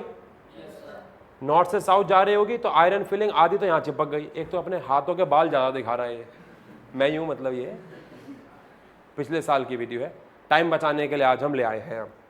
लेकिन यहाँ पे अगर नॉर्थ है, यहाँ पे अगर साउथ है, तो नॉर्थ से साउथ जा रही है, नॉर्थ से साउथ जा रही है, नॉर्थ से साउथ जा रही है, और जो उधर है वो देखो घूम के आई होगी नॉर्थ से साउथ, नॉर्थ से साउथ। तो बिल्कुल क्लियर पैटर्न है मैग्नेटिक फील्ड लाइंस का। तो ये बहुत ट्रेडिशनल वे है मैग्नेटिक फील्ड की डायरेक्शन देखने के लिए, शेप देखने के लिए। आजकल तरीके बदल गए हैं। चलो इस चैप्टर के बहुत इंपॉर्टेंट फेज पे आते हैं, और वो है magnetic field for 3 different conductors. Magnetic field for 3 different conductors. अब हम इस चैप्टर के, क्या मैंने बोला, इंपॉर्टेंट टॉपिक की तरफ चल रहे हैं। मतलब हम लोगों को 3 अलग अलग कंडक्टर्स के बारे में बात करनी है। एक है स्ट्रेट वायर, क्या है? एक है सर्कुलर लूप, क्या है? Circular loop. और एक है सोलेनॉइड, क्या है? सोलेनॉइड। इन 3 के बारे में बात करनी है। इन तीनों में से सबसे ज्यादा इंपॉर्टेंट वैसे तो सोलेनॉइड है, लेकिन स्ट्रेट वायर के ऊपर भी काफी बार सवाल आ रखे हैं। आओ स्टार्ट करते हैं स्ट्रेट वायर से। हमें क्या क्या पढ़ना है? हमें हर एक कंडक्टर के बारे में 3-4 चीजें पढ़नी है। सबसे पहले जो मैग्नेटिक फील्ड वो बना रहा है उसकी शेप क्या होगी, दूसरा मैग्नेटिक फील्ड की डायरेक्शन क्या होगी, और तीसरा वो जो मैग्नेटिक फील्ड की स्ट्रेंथ है, ताकत है, वो कौन कौन से फैक्टर्स पे डिपेंड करती है। सबसे पहले इमेजिन करेंगे कि हमारे पास यहाँ पे एक स्ट्रेट वायर है। अब ऑब्वियस बात है, अगर स्ट्रेट वायर में करंट जा रहा है तो वो करंट किसी ना किसी सोर्स से तो आया होगा। ऐसे तो है नहीं हवा में तार झूल रही है और बिजली दौड़ रही है उसमें, बोलो बेटा। तो यहाँ पे नेगेटिव होगा, यहाँ पे पॉजिटिव होगा। लेकिन अब बाकी तारों को इग्नोर कर रहे हैं। अभी हमारा जो फोकस है वो इस वायर पे, जिसको अभी हम नाम दे रहे हैं क्या? AB। इसको पॉजिटिव से कनेक्ट किया होगा तो करंट ऐसे बहने लग गया। हमारा फोकस अभी ये वाली वायर है, ये वाली। तो एक स्ट्रेट वायर के लिए पहले पढ़ते हैं जो आसपास मैग्नेटिक फील्ड बनेगी उसकी शेप कैसी होगी। शेप, तो अगर ये स्ट्रेट वायर है तो इसके आसपास मैग्नेटिक फील्ड की शेप होगी कॉन्सेंट्रिक सर्कल्स। क्या होगी? कॉन्सेंट्रिक सर्कल्स का मतलब होता है ऐसे सर्कल्स जिनका सेंटर सेम हो, और वो सेंटर कहां पे होगा? वायर पे खुद। आओ देखो, अगर इस वायर में हमने करंट को दौड़ाया और मान लो मुझे इस पॉइंट के लिए मैग्नेटिक फील्ड की शेप चाहिए, तो शेप कैसी होगी? Circle circle circle. और ये सर्कल कैसे सर्कल है? Concentric circle. अगर ये वायर है तो इसके आसपास इस पॉइंट पर अगर मुझे मैग्नेटिक फील्ड चाहिए तो सर्कल सर्कल सर्कल सर्कल ऐसे बढ़ती चली जाएगी। समझ गए? तो एक स्ट्रेट वायर के लिए मैग्नेटिक फील्ड की शेप कैसी होती है? Concentric circles. और उन सर्कल्स का सेंटर कहां पे होता है? वायर पे ही। अब ये तो हुई शेप, डायरेक्शन पे भी आ रहे हैं, लेकिन उससे पहले अगर मुझे इस पॉइंट पे मैग्नेटिक फील्ड की शेप चाहिए तो अगेन कैसी होगी? Concentric circles circles circles. समझ गए? अब एक लल्लू बच्चे के दिमाग में क्या आता है? लल्लू बच्चा मतलब एवरेज बच्चा, उसके दिमाग में आता है कि सर अगर ये कॉन्सेंट्रिक सर्कल्स आप और बनाते चले गए और बनाते चले गए तो ये तो इंटरसेक्ट हो जाएंगे, है ना लल्लू बात? क्योंकि आपने इमेजिन ही गलत किया, आपने इमेजिन ही गलत किया। अगर ये मेरे पास एक वायर है, ये मेरे पास एक वायर है, अगर मैं कह रहा हूं कि मुझे इस पॉइंट पे मैग्नेटिक फील्ड चाहिए, तो मैंने क्या बोला? कैसे सर्कल्स बनेंगे? तो क्या वो सारे के सारे सर्कल्स मेरे इस हाथ पे आएंगे? और इस पॉइंट के लिए जो कॉन्सेंट्रिक सर्कल है इसके नीचे वाले के लिए, क्या वो इस हाथ पे आएंगे? तो इंटरसेक्ट कैसे करेंगे? वो तो डायग्राम में देखने में ऐसा लग रहा है, बोलो मरो। डायग्राम में देखने में लग रहा है, डायग्राम को आप साइड से देख रहे हो तो आपको लग रहा है इंटरसेक्ट करके, बट वो तो ऐसे। और अगर इसके बीच में एक पॉइंट ले लोगे आप, इसके बीच में एक पॉइंट ले लोगे तो उसके कॉन्सेंट्रिक सर्कल्स इसके बीच में आ जाएंगे। कोई भी सर्कल एक दूसरे को क्या नहीं कर रहा? इंटरसेक्ट। वो डायग्राम में ऐसा लगता, इसलिए हम बनाते तो एक के लिए ही है। यानी कि एक स्ट्रेट वायर के लिए अगर मुझे मैग्नेटिक फील्ड की डायरेक्शन शेप चाहिए तो उस पॉइंट पे कैसे सर्कल्स बना दूं? ठीक है, एक बात समझ गए। अब है इसकी डायरेक्शन क्या होगी? क्या ये यहां से अंदर और यहां से बाहर आएगा, या फिर ये यहां से अंदर और यहां से बाहर आएगा? मतलब ये ऐसे बनेगा या ऐसे बनेगा? उसके लिए आपको सीखना होगा एक रूल जिसका नाम है राइट हैंड थंब रूल। कौन सा rule? Right hand thumb rule. बेटा इस चैप्टर में दो रूल आने वाले हैं, एक है राइट हैंड थंब रूल और एक है फ्लेमिंग्स लेफ्ट हैंड रूल। और इसीलिए बच्चा इस चैप्टर में गलती करता है। राइट हैंड थंब रूल में वो लेफ्ट हैंड उठा लेता है और लेफ्ट हैंड रूल में वो आंसर उल्टा हो जाता है। तो राइट हैंड थंब रूल में कौन सा हैंड उठाना है? Right hand. वेरी गुड, बहुत होशियार। सबको पता है राइट हैंड कौन सा होता है बेटा?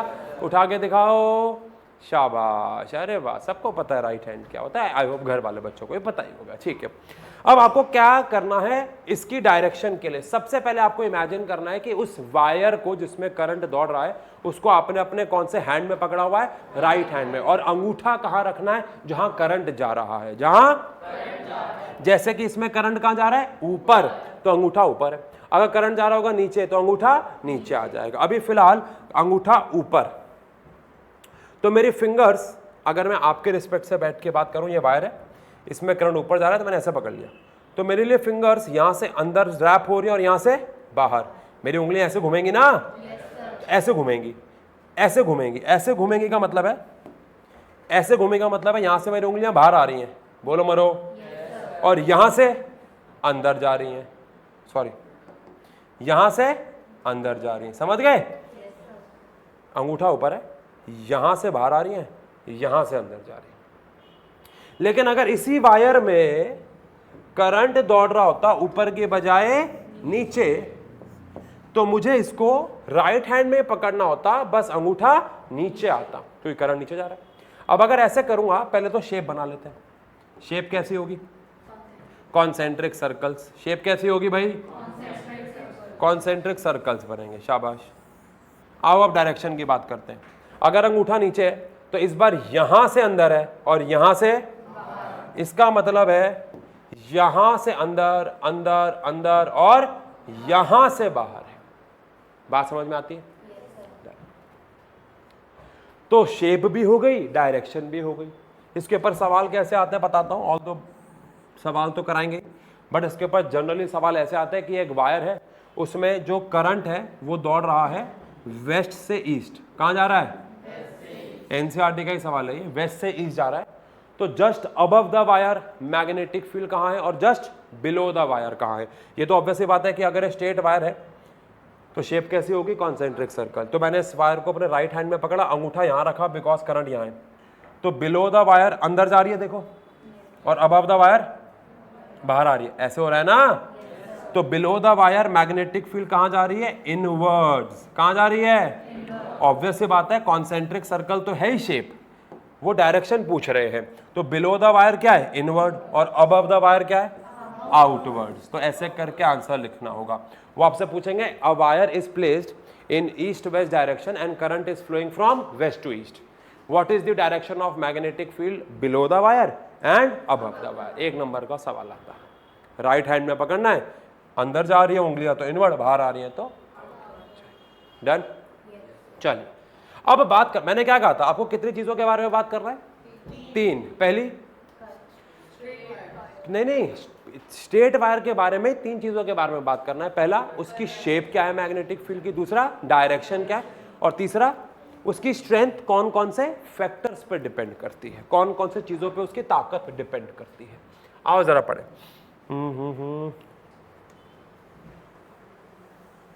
इसको थोड़ा सा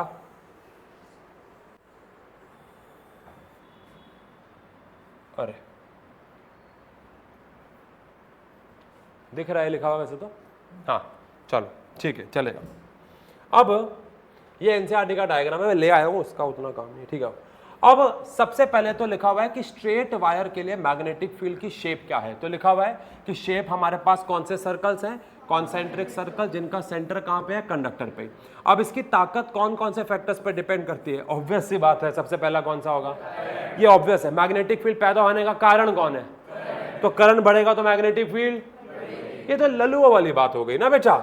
आओ देखो, ये मेरे पास एक वायर है, इसमें करंट है 5 एम्पियर, कितना, और ये मेरे पास एक वायर है, इसमें करंट है 15 एम्पियर, क्या है, कौन ज्यादा मैग्नेटिक फील्ड पैदा करेगा, ये तो लल्लू बच्चा ही बता देगा, है ना भाई।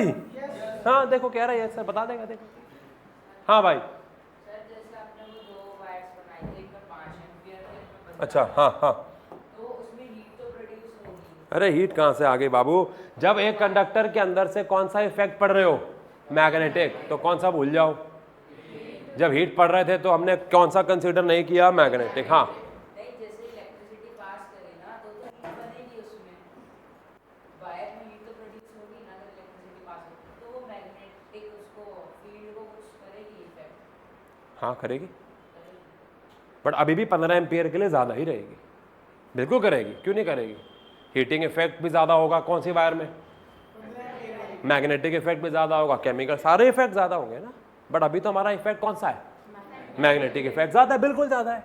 अच्छा तो भैया पहला लिखा हुआ है कि मैग्नेटिक फील्ड स्ट्रेंथ जो है ये कैसे है, डायरेक्टली प्रोपोर्शनल है to the amount of current flowing, और ये कॉमन सेंस है। सेकंड क्या है, distance from the wire, again common sense. आ जाओ देखो, ये एक वायर है, इसमें करंट दौड़ रहा है, लेट से कितना, अबे लेट से कितना, यहां पे एक पॉइंट है ए और यहां पे एक पॉइंट है बी। इस वायर के लिए ए या बी कौन से पॉइंट पे मैग्नेटिक फील्ड स्ट्रॉन्गर होगी, देखो मैंने पढ़ाया भी नहीं आपको पहले से पता, और ये कॉमन सेंस है। क्या ऐसा हो सकता है मैं वायर से दूर जाऊंगा और मैग्नेटिक फील्ड बढ़ती चली जाएगी, अगर ऐसा होता तो मेरे घर में जिस वायर में करंट दौड़ रहा है बुर्ज खलीफा का, तो सारा लोहा खींच लेगी, क्योंकि वो तो बहुत दूर है। ऑब्वियस सी बात है, जितना दूर जाऊंगा मैग्नेटिक फील्ड कमजोर होगी, जितना पास रहूंगा मैग्नेटिक फील्ड बड़ी स्ट्रांग होगी। और बोर्ड में आया हुआ सवाल है ये कि ये एक वायर है, करंट वगैरह नहीं दे रखा था उसमें, बस इतना बोल रखा था कि उसमें आए करंट जा रहा है। अब एक पॉइंट है ए जो कि 5 सेंटीमीटर पे, ये डिस्टेंस कुछ और हो सकते हैं लेकिन बोर्ड का सवाल है ये, और एक पॉइंट है बी जो कि 10 सेंटीमीटर पे है। तो बताओ किस पॉइंट के लिए मैग्नेटिक फील्ड ज्यादा होगी और क्यों, ए पे ज्यादा होगी, क्योंकि जितना वायर से दूर जाओ मैग्नेटिक फील्ड कम होती रहती है, अंग्रेजी में लिखा हुआ है इनवर्सली प्रोपोर्शनल। डायरेक्शन की बात कर चुके हैं, अगर डायरेक्शन बदल दूंगा तो मैग्नेटिक फील्ड की डायरेक्शन बदलेगी, अगर मैं करंट की डायरेक्शन बदल दूंगा तो मैग्नेटिक फील्ड की डायरेक्शन बदलेगी, उसकी स्ट्रेंथ पे कोई फर्क। एक और प्यारा सवाल पूछता हूं और इसका आंसर ऑनलाइन वाले देंगे पहले कमेंट सेक्शन में, उन्होंने नहीं दिया होगा आंसर मुझे पता है, तुम बाद में देना, फिर मैच करेंगे। सुनो, अगर मेरे पास एक वायर है, इसमें 5 एम्पियर करंट है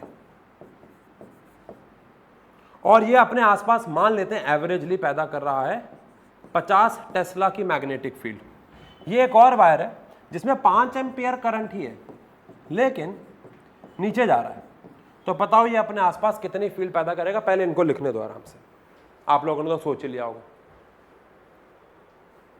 उनको लिखने दो, टाइम स्टैम्प के साथ लिख दो भाई। डन। अब आप बताओ। 50 ही रहेगी, बस क्या बदलेगी? डायरेक्शन। अगर इसमें कॉन्सेंट्रिक सर्कल ऐसे है और मैग्नेटिक फील्ड यहां से अंदर है यहां से बाहर है, तो इसमें उल्टा हो जाएगा, यहां से अंदर और यहां से बाहर हो जाएगा, लेकिन रहेगी तो कितने ही? 50 टेस्ला। क्योंकि डायरेक्शन ऑफ करंट बदलने से सिर्फ क्या बदलेगी? मैग्नेटिक फील्ड की डायरेक्शन, उसका मैग्नेटिक फील्ड की स्ट्रेंथ से कोई लेना देना। ठीक है, ये कौन सा रूल है? राइट हैंड थंब रूल पढ़ा दिया है, एक बार रीड मार लो सब, क्या लिखा हुआ है रीड मार लो। बाबू रीड मारेंगे ना वो? अरे बाबू ऑनलाइन वाले रीड मारेंगे। लक्ष्य भैया ओपी।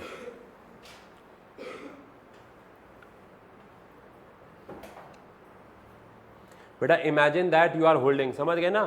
कहीं सही में पकड़ लो नंगी तारे। डन? ठीक है, आगे बढ़ते हैं। चलिए, अब हमने आपको जैसा कि बताया कि हमें 3 कंडक्टर्स के लिए बात करनी है। स्ट्रेट वायर हो गया, अब आया सर्कुलर लूप। क्या आया? बहुत ही प्यारा टॉपिक है ये। हमारे पास एक सर्कुलर लूप है और इस सर्कुलर लूप में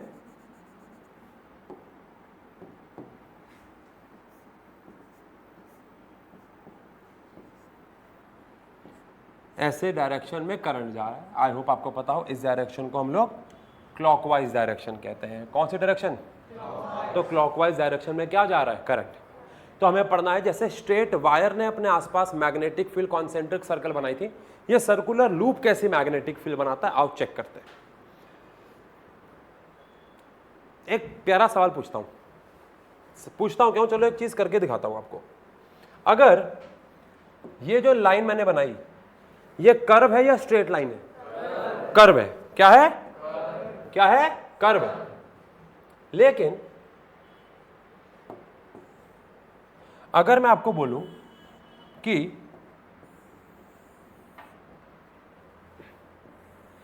इसका एक छोटा सा हिस्सा देखते हैं, बस इसका एक छोटा सा हिस्सा देखते हैं। अगर मैं आपको सिर्फ छोटा सा हिस्सा दिखाऊं तो क्या ये लगभग एक स्ट्रेट लाइन लगेगा? बोलो बेटा। और ऐसा सिर्फ इसके लिए नहीं है, ये सर्कुलर लूप के लिए भी है। ऑब्वियस सी बात है, अगर मैं इसी सर्कुलर लूप को बहुत बड़ा कर दूं, बहुत बड़ा कर दूं, बहुत बड़ा कर दूं और मैं कहूं कि सिर्फ इतने हिस्से को देखो, इतने हिस्से को देखो, तो आपको ये लगभग क्या लगेगा? Straight line. धरती के साथ भी ऐसा ही होता है। आप सब तो खैर घर में बैठे हो, आप सब बच्चे अपने घर से आए हो, स्कूटर से आए होगे, रिक्शा, ऑटो, हवाई जहाज, जैसे भी आए हो, आपको धरती क्या लगी है? फ्लैट लगी है। पर धरती तो क्या है? गोल है। पता है ना सबको ये बात? क्योंकि उसका कर्वेचर इतना बड़ा है कि छोटा सा चला गया डिस्टेंस क्या लगता है? Straight line. बिल्कुल ऐसे ही पता ना ट्रू या फॉल्स कि ये जो पूरा का पूरा सर्कुलर लूप है ये छोटी छोटी स्ट्रेट वायर से मिलके ही बना हुआ है। बोलो। छोटी स्ट्रेट वायर, छोटी straight wire, wire wire wire wire wire wire wire wire wire, गोला। बोलो।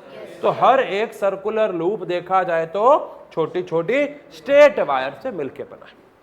अगर ऐसा है तो यहां पे वो छोटी सी वायर मैंने इमेजिन कर ली जो कि एक स्ट्रेट वायर है। तो उस स्ट्रेट वायर में करंट कहां जा रहा होगा? ऊपर। क्लॉकवाइज जा रहा है ना, तो करंट कहां जा रहा होगा? ऊपर। कौन सा रूल लगाऊंगा? तो यहां पे राइट हैंड थंब रूल लगाया। पहली बात तो शेप कैसी आई? कॉन्सेंट्रिक सर्कल्स, और धीरे धीरे वो सर्कल बड़े होंगे।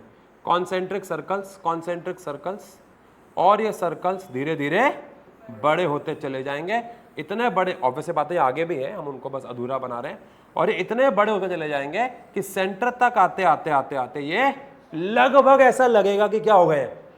Straight line. ऑल्दो ये भी घूम के कहीं ना कहीं से वापस आ रहा होगा। बोलो मरो। अब इसकी डायरेक्शन पता लगाते हैं पिंक कलर से। क्या करंट ऊपर जा रहा है? राइट हैंड थंब रूल, अंदर बाहर, अंदर, तो बताना सही बनाया, अंदर अंदर अंदर अंदर अंदर अंदर अंदर अंदर, बोलो बेटा, यहां बोलो, बाहर बाहर बाहर बाहर, बस बेटा, और कितना बार, ठीक है। अब आओ, अब यही काम इस छोटे से टुकड़े के लिए इधर भी कर लेते हैं, इधर जैसे इधर किया इधर भी कर लेते हैं। क्या ये भी एक छोटा सा टुकड़ा स्ट्रेट वायर होगी? पहले ड्रॉ कर लेते हैं magnetic field, concentric circle, circle circle, और ये सर्कल धीरे धीरे क्या होते रहेंगे? बड़े होते रहेंगे, और सेंटर तक आते आते ये इतने बड़े हो जाएंगे कि लगभग ये स्ट्रेट लाइन लगेंगे। आओ अब बात कर लेते हैं इसकी डायरेक्शन की। क्या इस वाले छोटे टुकड़े में करंट घूम के आया और नीचे जा रहा है? यहां से अंदर और यहां से, यानी कि अंदर अंदर अंदर अंदर अंदर अंदर अंदर, बाहर बाहर बाहर बाहर, बाजी, ठीक है। तो क्या ऐसा कहना ठीक है कि अगर लूप में करंट कैसे जा रहा है? क्लॉकवाइज। कैसे जा रहा है? तो उसके अंदर वाले रीजन में मैग्नेटिक फील्ड अंदर है, बोलो बेटा। देखो आपके रिस्पेक्ट में बैठ के बात कर रहा हूं। इमेजिन करो ये सर्कुलर लूप है, कर लिया इमेजिन? इसमें करंट जा रहा है क्लॉकवाइज, कर लिया इमेजिन? तो इस क्लॉकवाइज करंट में अंदर वाले एरिया में मैग्नेटिक फील्ड जारी होगी इनवर्ड, बोलो, और घूम के आएगी बाहर से आउटवर्ड, बोलो, अंदर से इनवर्ड, यहां से आउटवर्ड। लेकिन करंट कैसा होना चाहिए? क्लॉकवाइज। अगर यही करंट क्या हो गया? अब इसमें ही करंट एंटी क्लॉकवाइज हो गया, एंटी क्लॉकवाइज हो गया, एंटी क्लॉकवाइज हो गया, तो इतनी अकल है आपके अंदर कि यहां से मैग्नेटिक फील्ड आ जाएगी बाहर और घूम के बाहर से जाएगी, समझ गए क्या? तो क्यों ना इसको याद कर ले, ये तो कर ही सकते हैं, मैंने आपको सिखा तो दिया कैसे आ रहा है, बट क्यों ना इसको याद कर ले। ये हमारे पास दो सर्कुलर लूप हो गए। अब इस वाले में लेट अस से करंट जा रहा है क्लॉकवाइज, क्लॉकवाइज, और इस वाले में लेट से करंट जा रहा है एंटी क्लॉकवाइज। तो क्या ऐसा याद कर ले कि अगर सर्किट में लूप में करंट जा रहा है क्लॉकवाइज, तो उसके इस वाले एरिया में मैग्नेटिक फील्ड बनेगी इनवर्ड, और यहां आ जाएगी आउटवर्ड, आउटवर्ड, बोलो। एनसीईआरटी का इन टेक्स्ट क्वेश्चन है कि आपकी टेबल पे एक सर्कुलर लूप पड़ा हुआ है। इमेजिन कि आपकी टेबल पे और उसमें करंट क्लॉकवाइज जा रहा है। क्या जा रहा है? तो बताओ इनसाइड उसकी मैग्नेटिक फील्ड क्या है और आउटसाइड क्या है? एनसीईआरटी के सवाल है भैया, पढ़ा पढ़ा के रट गए ये। तो आपको बस बता देता हूं कौन सा पेज पे ये सवाल, और बोर्ड में आता है दबा के, पेज नंबर 201 पे पहला सवाल है। घर वाले बच्चे भी चेक कर सकते हैं, नई वाली एनसीईआरटी के हिसाब से, नहीं है नई के हिसाब से। और ऐसे बहुत सारे क्वेश्चन आपको पीवाईक्यूज में मिल जाएंगे। याद कर लिया हमने, याद नहीं भी करोगे चलेगा, बट हर बार ये बनाओगे तो नहीं ना, टाइम तो नहीं वेस्ट करोगे ना बाबू, बाबू बाबू। तो याद भी कर सकते हो, ये बनाना हो भूल जाओ तो बना लेना ऐसे ऐसे करके। और अगर करंट कैसे जा रहा है? एंटी क्लॉकवाइज, तो बताया यहां पे क्या हो जाएगी? आउटवर्ड, और यहां पे हो जाएगी इनवर्ड, सही है। तो हमने दो चीजें पढ़ ली, एक कि मैग्नेटिक फील्ड की शेप कैसी है और उसकी डायरेक्शन कैसी है। अब बची कि उसकी जो स्ट्रेंथ है वो कौन कौन से फैक्टर्स पे डिपेंड करती है। एक तो आपको पता ही है करंट, एक तो है ही कौन? होना ही चाहिए भैया। और कैसे होना चाहिए? डायरेक्टली प्रोपोर्शनल या इनवर्सली? बेटा अगर पेपर में को ये लिख के आ रहा है मैग्नेटिक फील्ड किसी भी कंडक्टर के लिए इनवर्सली है, तो मतलब उसको पढ़ाई लिखाई छोड़ देनी चाहिए। वो हाँ वो कुछ और कर सकता है, लूडो में पैसा जीत के गाड़ियां खरीद सकता है, लेकिन पढ़ाई लिखाई से पैसा नहीं कमा पाएगा। वो पढ़ाई लिखाई से नहीं कमा पाएगा। वो आते हैं ना अंकल, मैंने लूडो से लैम्बोर्गिनी खरीद ली, फॉर्च्यूनर खरीद ली, ओए मैंने मेहनत से खरीदी है। बट वो आपको पता है ना बकवास होता है सब, जीवन बर्बाद करने वाली चीजें ये। हाँ हमको तो बहुत ऐड आती हैं। सीईओ ऑफ राजा गेम्स आपको ये ऑफर देते हैं। एक सोचो, एक ऐप का सीईओ लड़की की डीपी लगाएगा, वो भी आधे कपड़ों में नहीं, उनको लगता है कि ये डीपी देख के ये कोई रिप्लाई कर देगा, और दिन में 20, क्योंकि अब जो दिन में 20 आपको मैसेज कर रहा है और कह रहा है कि एक स्टोरी डालने के 15-20 लाख रुपए ले लो, तो सोचो वो कितने बड़े लेवल पे स्कैम कर रहे होंगे, इमेजिन। क्योंकि जो ईमानदार लोग होते हैं वो तो कहते हैं कि सर हम इतने ही दे सकते हैं क्योंकि हमको तो इससे ज़्यादा कमाई भी नहीं होगी। जो कह रहे हैं एक स्टोरी डालो कितने रुपए, क्योंकि अगर उससे हमारे 2 बच्चे भी चले गए उसके पास, बच्चों का तो जीवन खराब, उसका जीवन बन जाएगा, समझ गए ना, यूजलेस लोग हैं। बट बेटा आपको ये अगर गलती कर रहे हो तो फिर आपकी कॉमन सेंस बिल्कुल गई हुई है कि magnetic field is directly proportional to क्या, current for any shape of conductor. ये आया ना नया टॉपिक, क्या, कितना प्यारा सवाल। देखो अगर मेरे पास 2 लूप हैं, दोनों में करंट 5 एम्पियर है, दोनों में करंट, दोनों की डायरेक्शन सेम, लेकिन एक का रेडियस बड़ा है, एक का रेडियस, गैस करो आप लोग लिख दो किसके लिए मैग्नेटिक फील्ड स्ट्रॉन्गर होगी, किसके लिए वीक। सोचो आप लोग, छोटे के लिए बड़े के लिए।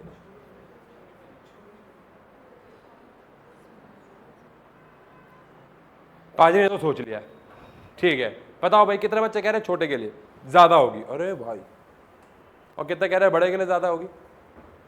क्यों सोचा ऐसे आपने, मुझे पता नहीं है, बट शायद, हाँ सही आंसर, बट शायद आपने ऐसा सोचा हो। अगर ऐसा सोचा है तो बहुत बढ़िया सोचा है कि अगर एक सर्कुलर लूप छोटा होता चला जाएगा तो क्या ये मैग्नेटिक फील्ड लाइन पास आती चली जाएंगी, और जितनी पास आएंगी उतनी स्ट्रांग हो जाएंगी। ऑब्वियस सी बात है, हम बड़े होंगे, हम इसका फॉर्मूला डिराइव करेंगे, इसका फॉर्मूला बड़े होके आएगा म्यू नॉट आई अपॉन में 2r, छोड़ दो, ये कौन है, रेडियस, रेडियस से मैग्नेटिक फील्ड इनवर्सली आएगी। 12th क्लास में फॉर्मूला डिराइव करना, अभी छोड़ दो। अभी के लिए आपने बिल्कुल सही बोला, इसके लिए मैग्नेटिक फील्ड क्या होगी, स्ट्रांग होगी, और इसके लिए वीक होगी। यानी एक सर्कुलर लूप के लिए जो मैग्नेटिक फील्ड होती है ये इनवर्सली प्रोपोर्शनल टू क्या होती है, रेडियस ऑफ लूप। जितना लूप छोटा उतनी फील्ड स्ट्रांग, जितना लूप बड़ा, सेम करंट के लिए बात हो रही है, उतनी फील्ड कमजोर। And last but not the least, मुझे लगता है सबको पता है कि लूप से पास आओगे तो मैग्नेटिक फील्ड स्ट्रांग होगी, ऑब्वियस बात है। दूर जाओगे तो डिस्टेंस के साथ डायरेक्टली हुई या इनवर्सली हुई, तो डिस्टेंस फ्रॉम लूप से जितना दूर जाओगे मैग्नेटिक फील्ड कम होती चली जाएगी। डन। ये हुआ हमारा सेकंड कंडक्टर। कौन सा कंडक्टर, थर्ड कंडक्टर पे चल रहे हैं। उससे पहले छोटी सी तैयारी करेंगे। थर्ड कंडक्टर हमारा कौन है, सोलेनॉइड। स्टार टॉपिक है इस चैप्टर का, मजेदार। ऑब्वियस सी बात है, इस चैप्टर का हीरो टॉपिक ये नहीं है, इस चैप्टर का हीरो टॉपिक ये है। इससे सवाल नहीं आया अगर, तो इसका मतलब है हमने 15 साल झक मारी है, बस पढ़ाया लिखाया नहीं है कुछ। लेकिन ये इस चैप्टर का हीरो टॉपिक है। एक नंबर का है चाहे 3 नंबर का, आएगा सवाल जरूर। लेकिन सोलेनॉइड पे पहुंचने से पहले हमें, ये मैं आपको पढ़ा चुका हूं कि अगर किसी एरिया में कौन सी फील्ड दिखानी हो आपको, तो कैसे दिखाएंगे। चलो यस और नो, क्या ये मैग्नेटिक फील्ड यूनिफॉर्म है? No sir. क्यों? क्योंकि यहाँ पे दूर है, वहां पे तो फिर अगर मुझे यूनिफॉर्म फील्ड दिखानी है, क्या बात है, फुल फॉर्म में, क्या हमें पैरेलल लाइंस दिखानी है? क्या ये जो मैं मैग्नेटिक फील्ड बना रहा हूँ लगभग क्या यूनिफॉर्म है? ठीक है। बनाते वक्त कोई एरर आ गया अलग बात है, बट ये यूनिफॉर्म मैग्नेटिक फील्ड। अब ये दाएं जा रही हो, बाएं जा रही हो, ऊपर जा रही हो, नीचे जा रही हो, इससे कोई फर्क नहीं पड़ता। अच्छा, आपको पता है क्रॉस का मतलब क्या होता है? क्रॉस का मतलब होता है इनवर्ड। क्या होता है? इनवर्ड। अब क्योंकि मुझे अगर इनवर्ड दिखाना तो मैं कैसे दिखाऊं, मैं बोर्ड के अंदर कैसे घुसूं या घुसाऊं कुछ, तो इसलिए हमने क्रॉस बना दिया। क्रॉस का मतलब होता है इनवर्ड। तो क्या मैंने यहाँ पे क्रॉस बराबर दूरी पे बनाए हैं?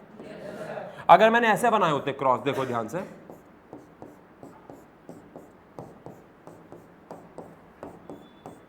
तो ये होती नॉन यूनिफॉर्म, है ना? यहां होती स्ट्रॉन्ग, वहां होती वीक। समझ गए?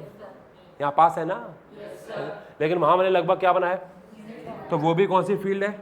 यूनिफॉर्म। अच्छा सर, अंदर के लिए अगर क्रॉस है तो बाहर के लिए डॉट है, बाहर के लिए डॉट है, वही बना सकते हो चाहो तो। डॉट का मतलब है बाहर आ रही है फील्ड, बोर्ड से बाहर आ रही है। बट आपके लिए ठीक है, ये यूनिफॉर्म फील्ड है। ठीक है, डन है। चलें किस पे, सोलेनॉइड पे। किस पे, किस पे, क्या होता है सोलेनॉइड, हाँ स्प्रिंग होता है। ठीक है, सोलेनॉइड होता है इंसुलेटेड कॉपर वायर या किसी भी और मेटल वायर। इंसुलेटेड मतलब उसके ऊपर कवरिंग चढ़ी हुई होनी जरूरी है। इंसुलेटेड कॉपर वायर का स्प्रिंग लाइक स्ट्रक्चर जिसमें कोई गैप ना हो। स्प्रिंग में तो फिर भी क्या होता है, हम बनाते वक्त सोलेनॉइड ऐसे ही बनाएंगे, बट एक्चुअली सोलेनॉइड में कोई गैप अक्सर नहीं होता। बट अगर हम उसको ऐसे बोर्ड पे बनाएंगे तो आप समझ नहीं पाओगे क्या हो रहा है, इसलिए बोर्ड पे बनाते वक्त हम उसको ऐसे बनाते हैं, बट सोलेनॉइड में अक्सर गैप नहीं होता। अभी मैं आपको एक छोटी सी वीडियो दिखाऊंगा इलेक्ट्रोमैग्नेट की, इलेक्ट्रोमैग्नेट पे बात करेंगे। जैसे यहाँ पे भी देखो इन्होंने गैप दिखा रखा है आपको समझाने के लिए, प्रैक्टिकली गैप नहीं होता है। अगर मैं आपको अभी एक झलक ही दिखा दूं सोलेनॉइड की, तो सोलेनॉइड में कोई गैप नहीं होता है।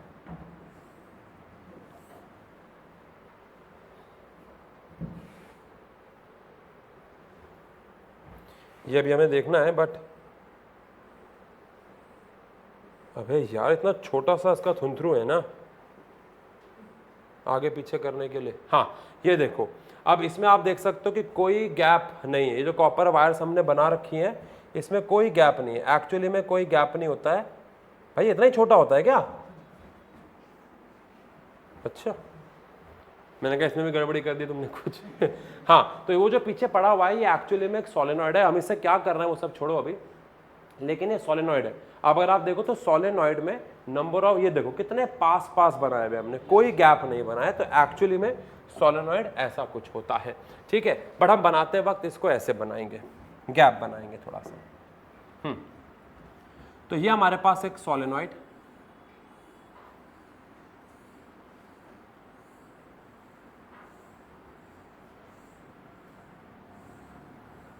और इस सोलेनॉइड में हमने करंट दौड़ाया।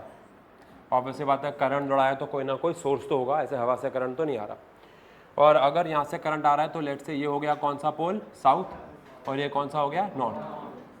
आप हायर क्लासेस में पढ़ोगे कौन सा पोल नॉर्थ होता है, कौन सा साउथ, एक सोलेनॉइड में। अच्छा, अब यहाँ पे आपको याद करना है मैग्नेटिक फील्ड की प्रॉपर्टीज।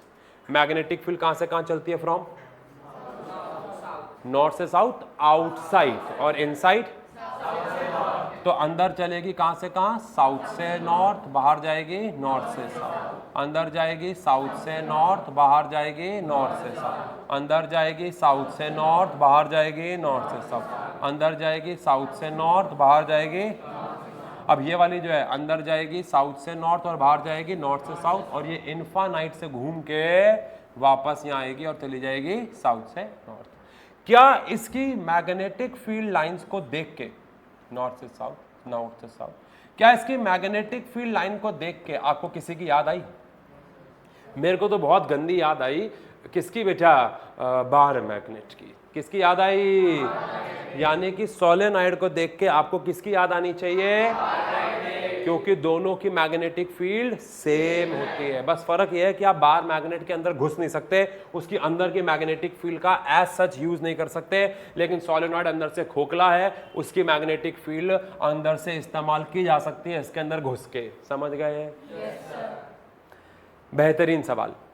अगर आपसे पूछूं सोलेनॉइड की ओवरऑल, मिसकंसेप्शन है बहुत बड़ा बच्चों में, बहुत बड़ा मिसकंसेप्शन है। अगर मैं आपसे पूछूं सोलेनॉइड में ओवरऑल मैग्नेटिक फील्ड यूनिफॉर्म है या नॉन यूनिफॉर्म है, तो आंसर है नॉन यूनिफॉर्म है। ओवरऑल यहां पे पास है, यहां पे दूर है। तो अगर आपसे क्वेश्चन में पूछा हुआ है सोलेनॉइड में ओवरऑल मैग्नेटिक फील्ड कैसी है, आंसर नॉन यूनिफॉर्म।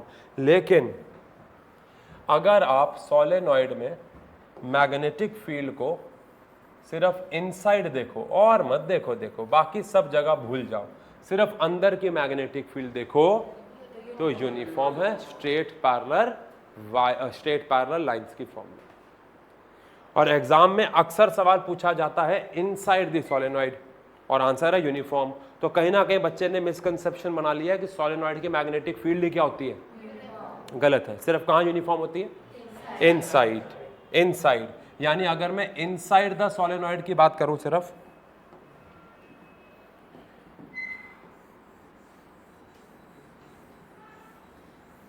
सिर्फ इनसाइड की बात करूं तो मैग्नेटिक फील्ड लाइंस ऐसे हैं कुछ, सिर्फ इनसाइड, और इसलिए इनसाइड हो गई क्या, यूनिफॉर्म मैग्नेटिक फील्ड। और ये बहुत काम की होने वाली है अभी 10 मिनट के अंदर। बट उससे पहले आओ बात करते हैं कि सोलेनॉइड की मैग्नेटिक फील्ड कौन कौन से फैक्टर पे डिपेंड करती है। पहला कौन सा है, लल्लू से लल्लू बच्चा जानता है, जो नहीं जानता है वो लूडो खेलेगा। Magnetic field is directly proportional to, second क्या लिखा हुआ है यहाँ, नंबर ऑफ टर्न्स। अगेन मैं सहमत नहीं हूं इससे, क्योंकि मैं 12th की क्लास पे भी पढ़ाता हूं तो मुझे पता है कि यहाँ पे नंबर ऑफ टर्न्स नहीं, number of turns per unit length आना चाहिए। क्या आना चाहिए, इसका मतलब क्या होता है, सुनो, ये अगर एक सोलेनॉइड है तो मान लेते हैं, बेटा बहुत प्यारी चीज कराने जा रहा हूं, हर कोई कराएगा नहीं आपको, अच्छे टीचर्स ही कराएंगे जैसे कि मैं।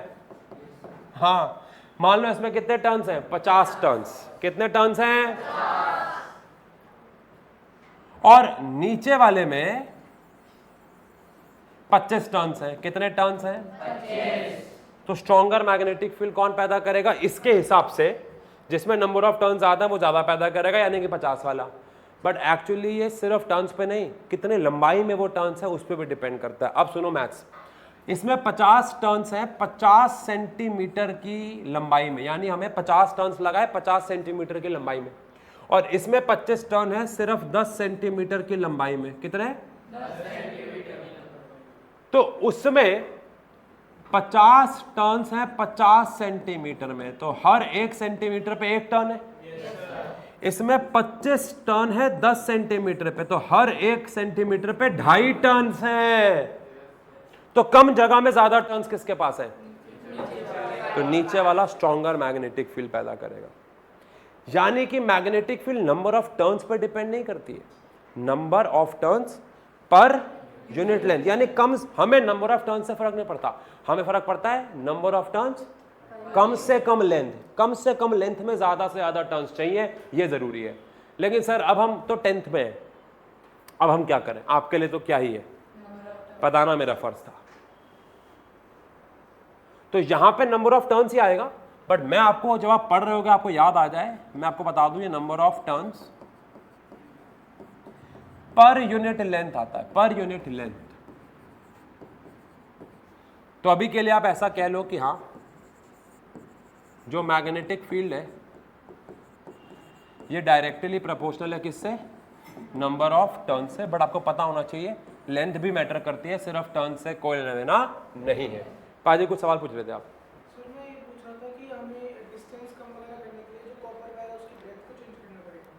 नहीं नहीं उसकी दूरी को, अभी जो मैंने आपको वीडियो दिखाया उसमें नंबर ऑफ टर्न्स चिपका चिपका के रखे हुए थे ना, गैप नहीं होना चाहिए। गैप होगा तो फिर आपके नंबर ऑफ टर्न्स की लंबाई बढ़ जाएगी, तो मैग्नेटिक फील्ड कम हो जाएगी। अगर आप चाहते हो स्ट्रॉन्गर मैग्नेटिक फील्ड पैदा करना तो नंबर ऑफ टर्न्स को जितना पास हो सके उतना पास रखो, चिपका के रखो। इसीलिए मैंने बोला था ये कौन सी वायर की बनी होती है, इंसुलेटेड वायर, जो आपने अच्छा अब ये देखो, कई बच्चों को लगता है ये वायर तो नंगी तार है, अबे नंगी तार नहीं है, कौन सी वायर है, इंसुलेटेड है, कॉपर की। इसके पतली सी प्लास्टिक की लेयर लगी होती है एक, जिसको पता है उसको पता है, छिलनी पड़ती है वो रेग मार से, बहुत पतली लेयर होती है प्लास्टिक की, ये भी इंसुलेटेड वायर ली है हमने। चलो आओ, तो नंबर ऑफ टर्न्स ही कह लो अभी के लिए। एंड अगला आपको पता है यार कितना बोरियत वाला टॉपिक है कि मैग्नेटिक फील्ड सोलेनॉइड के डिस्टेंस से डायरेक्टली होगी इनवर्सली होगी, सोलेनॉइड से दूर जाऊंगा बढ़ेगी कम होगी, कम होगी, कॉमन सेंस है, कॉमन सेंस है। डन बच्चों, तो यहां पे हमने खत्म किया हमारे 3 कंडक्टर्स। अब हम लोग यहाँ पे बात करने जा रहे हैं इलेक्ट्रोमैग्नेट्स के बारे में। मैंने भी आपको थोड़ी देर पहले बताया कि एक सोलेनॉइड के अंदर जो मैग्नेटिक फील्ड होती है वो यूनिफॉर्म होती है और उसका इस्तेमाल भी किया जा सकता है। अब दुनिया में कुछ प्रकार के सब्सटेंस ऐसे होते हैं जिनको हम मैग्नेटिक सब्सटेंसेस कहते हैं। अगर आप उन्हें मैग्नेटिक फील्ड में रख दो तो वो मैग्नेटाइज हो जाते हैं, मतलब चुंबक बन जाते हैं। और कुछ ऐसी भी है जिनको मैग्नेटिक फील्ड में रखने से उनको कोई फर्क नहीं पड़ता। जैसे आपको क्या लगता है, अगर मैं लकड़ी के टुकड़े को मैग्नेटिक फील्ड में रखूंगा तो क्या होगा, कुछ भी नहीं होगा। प्लास्टिक के टुकड़े को रखूंगा कुछ भी नहीं होगा, लेकिन वहीं पे एक आयरन के टुकड़े को रखूंगा तो वो मैग्नेट बन जाएगा। क्या बन जाएगा? और ध्यान रखना, आयरन भी अलग अलग प्रकार का होता है, या मैग्नेटिक सब्सटेंस भी अलग अलग प्रकार के होते हैं। कुछ ऐसे होते हैं जिनको अगर आपने एक बार मैग्नेटिक फील्ड में रख दिया, स्ट्रॉन्ग मैग्नेटिक फील्ड में रख दिया, तो वो हमेशा के लिए क्या बन जाएंगे? मैग्नेट, यानी परमानेंट मैग्नेट।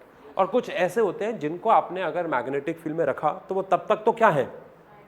मैग्नेट है, लेकिन जैसे ही आपने क्या हटा दिया, मैग्नेटिक फील्ड को हटा दिया, वो अपनी मैग्नेटाइजेशन लूज कर देते हैं। ऐसी मैग्नेट्स को हम बोलते हैं टेम्परेरी मैग्नेट्स या फिर इलेक्ट्रोमैग्नेट्स। क्या भी कहते हैं? इलेक्ट्रोमैग्नेट्स।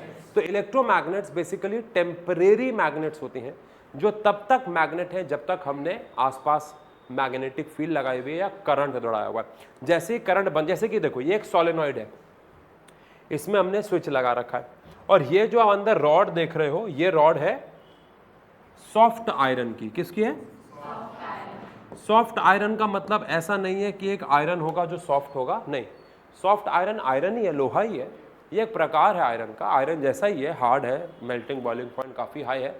बस फर्क ये है कि ये जब मैग्नेटिक फील्ड में जाता है तो चुंबक बन जाता है, मैग्नेटिक फील्ड हटा दो तो ये अपना मैग्नेटाइजेशन लूज कर देता है। इसलिए ये एक अच्छा इलेक्ट्रोमैग्नेट बनाने में काम आता है, टेम्परेरी मैग्नेट बनाने में काम आता है। वहीं पे अगर मैं यहाँ पे नॉर्मल आयरन रखता हूँ जो हमारे घरों में होता है, कास्ट आयरन वगैरह, और स्ट्रॉन्ग मैग्नेटिक फील्ड लगाता तो ये हमेशा के लिए क्या बन जाते?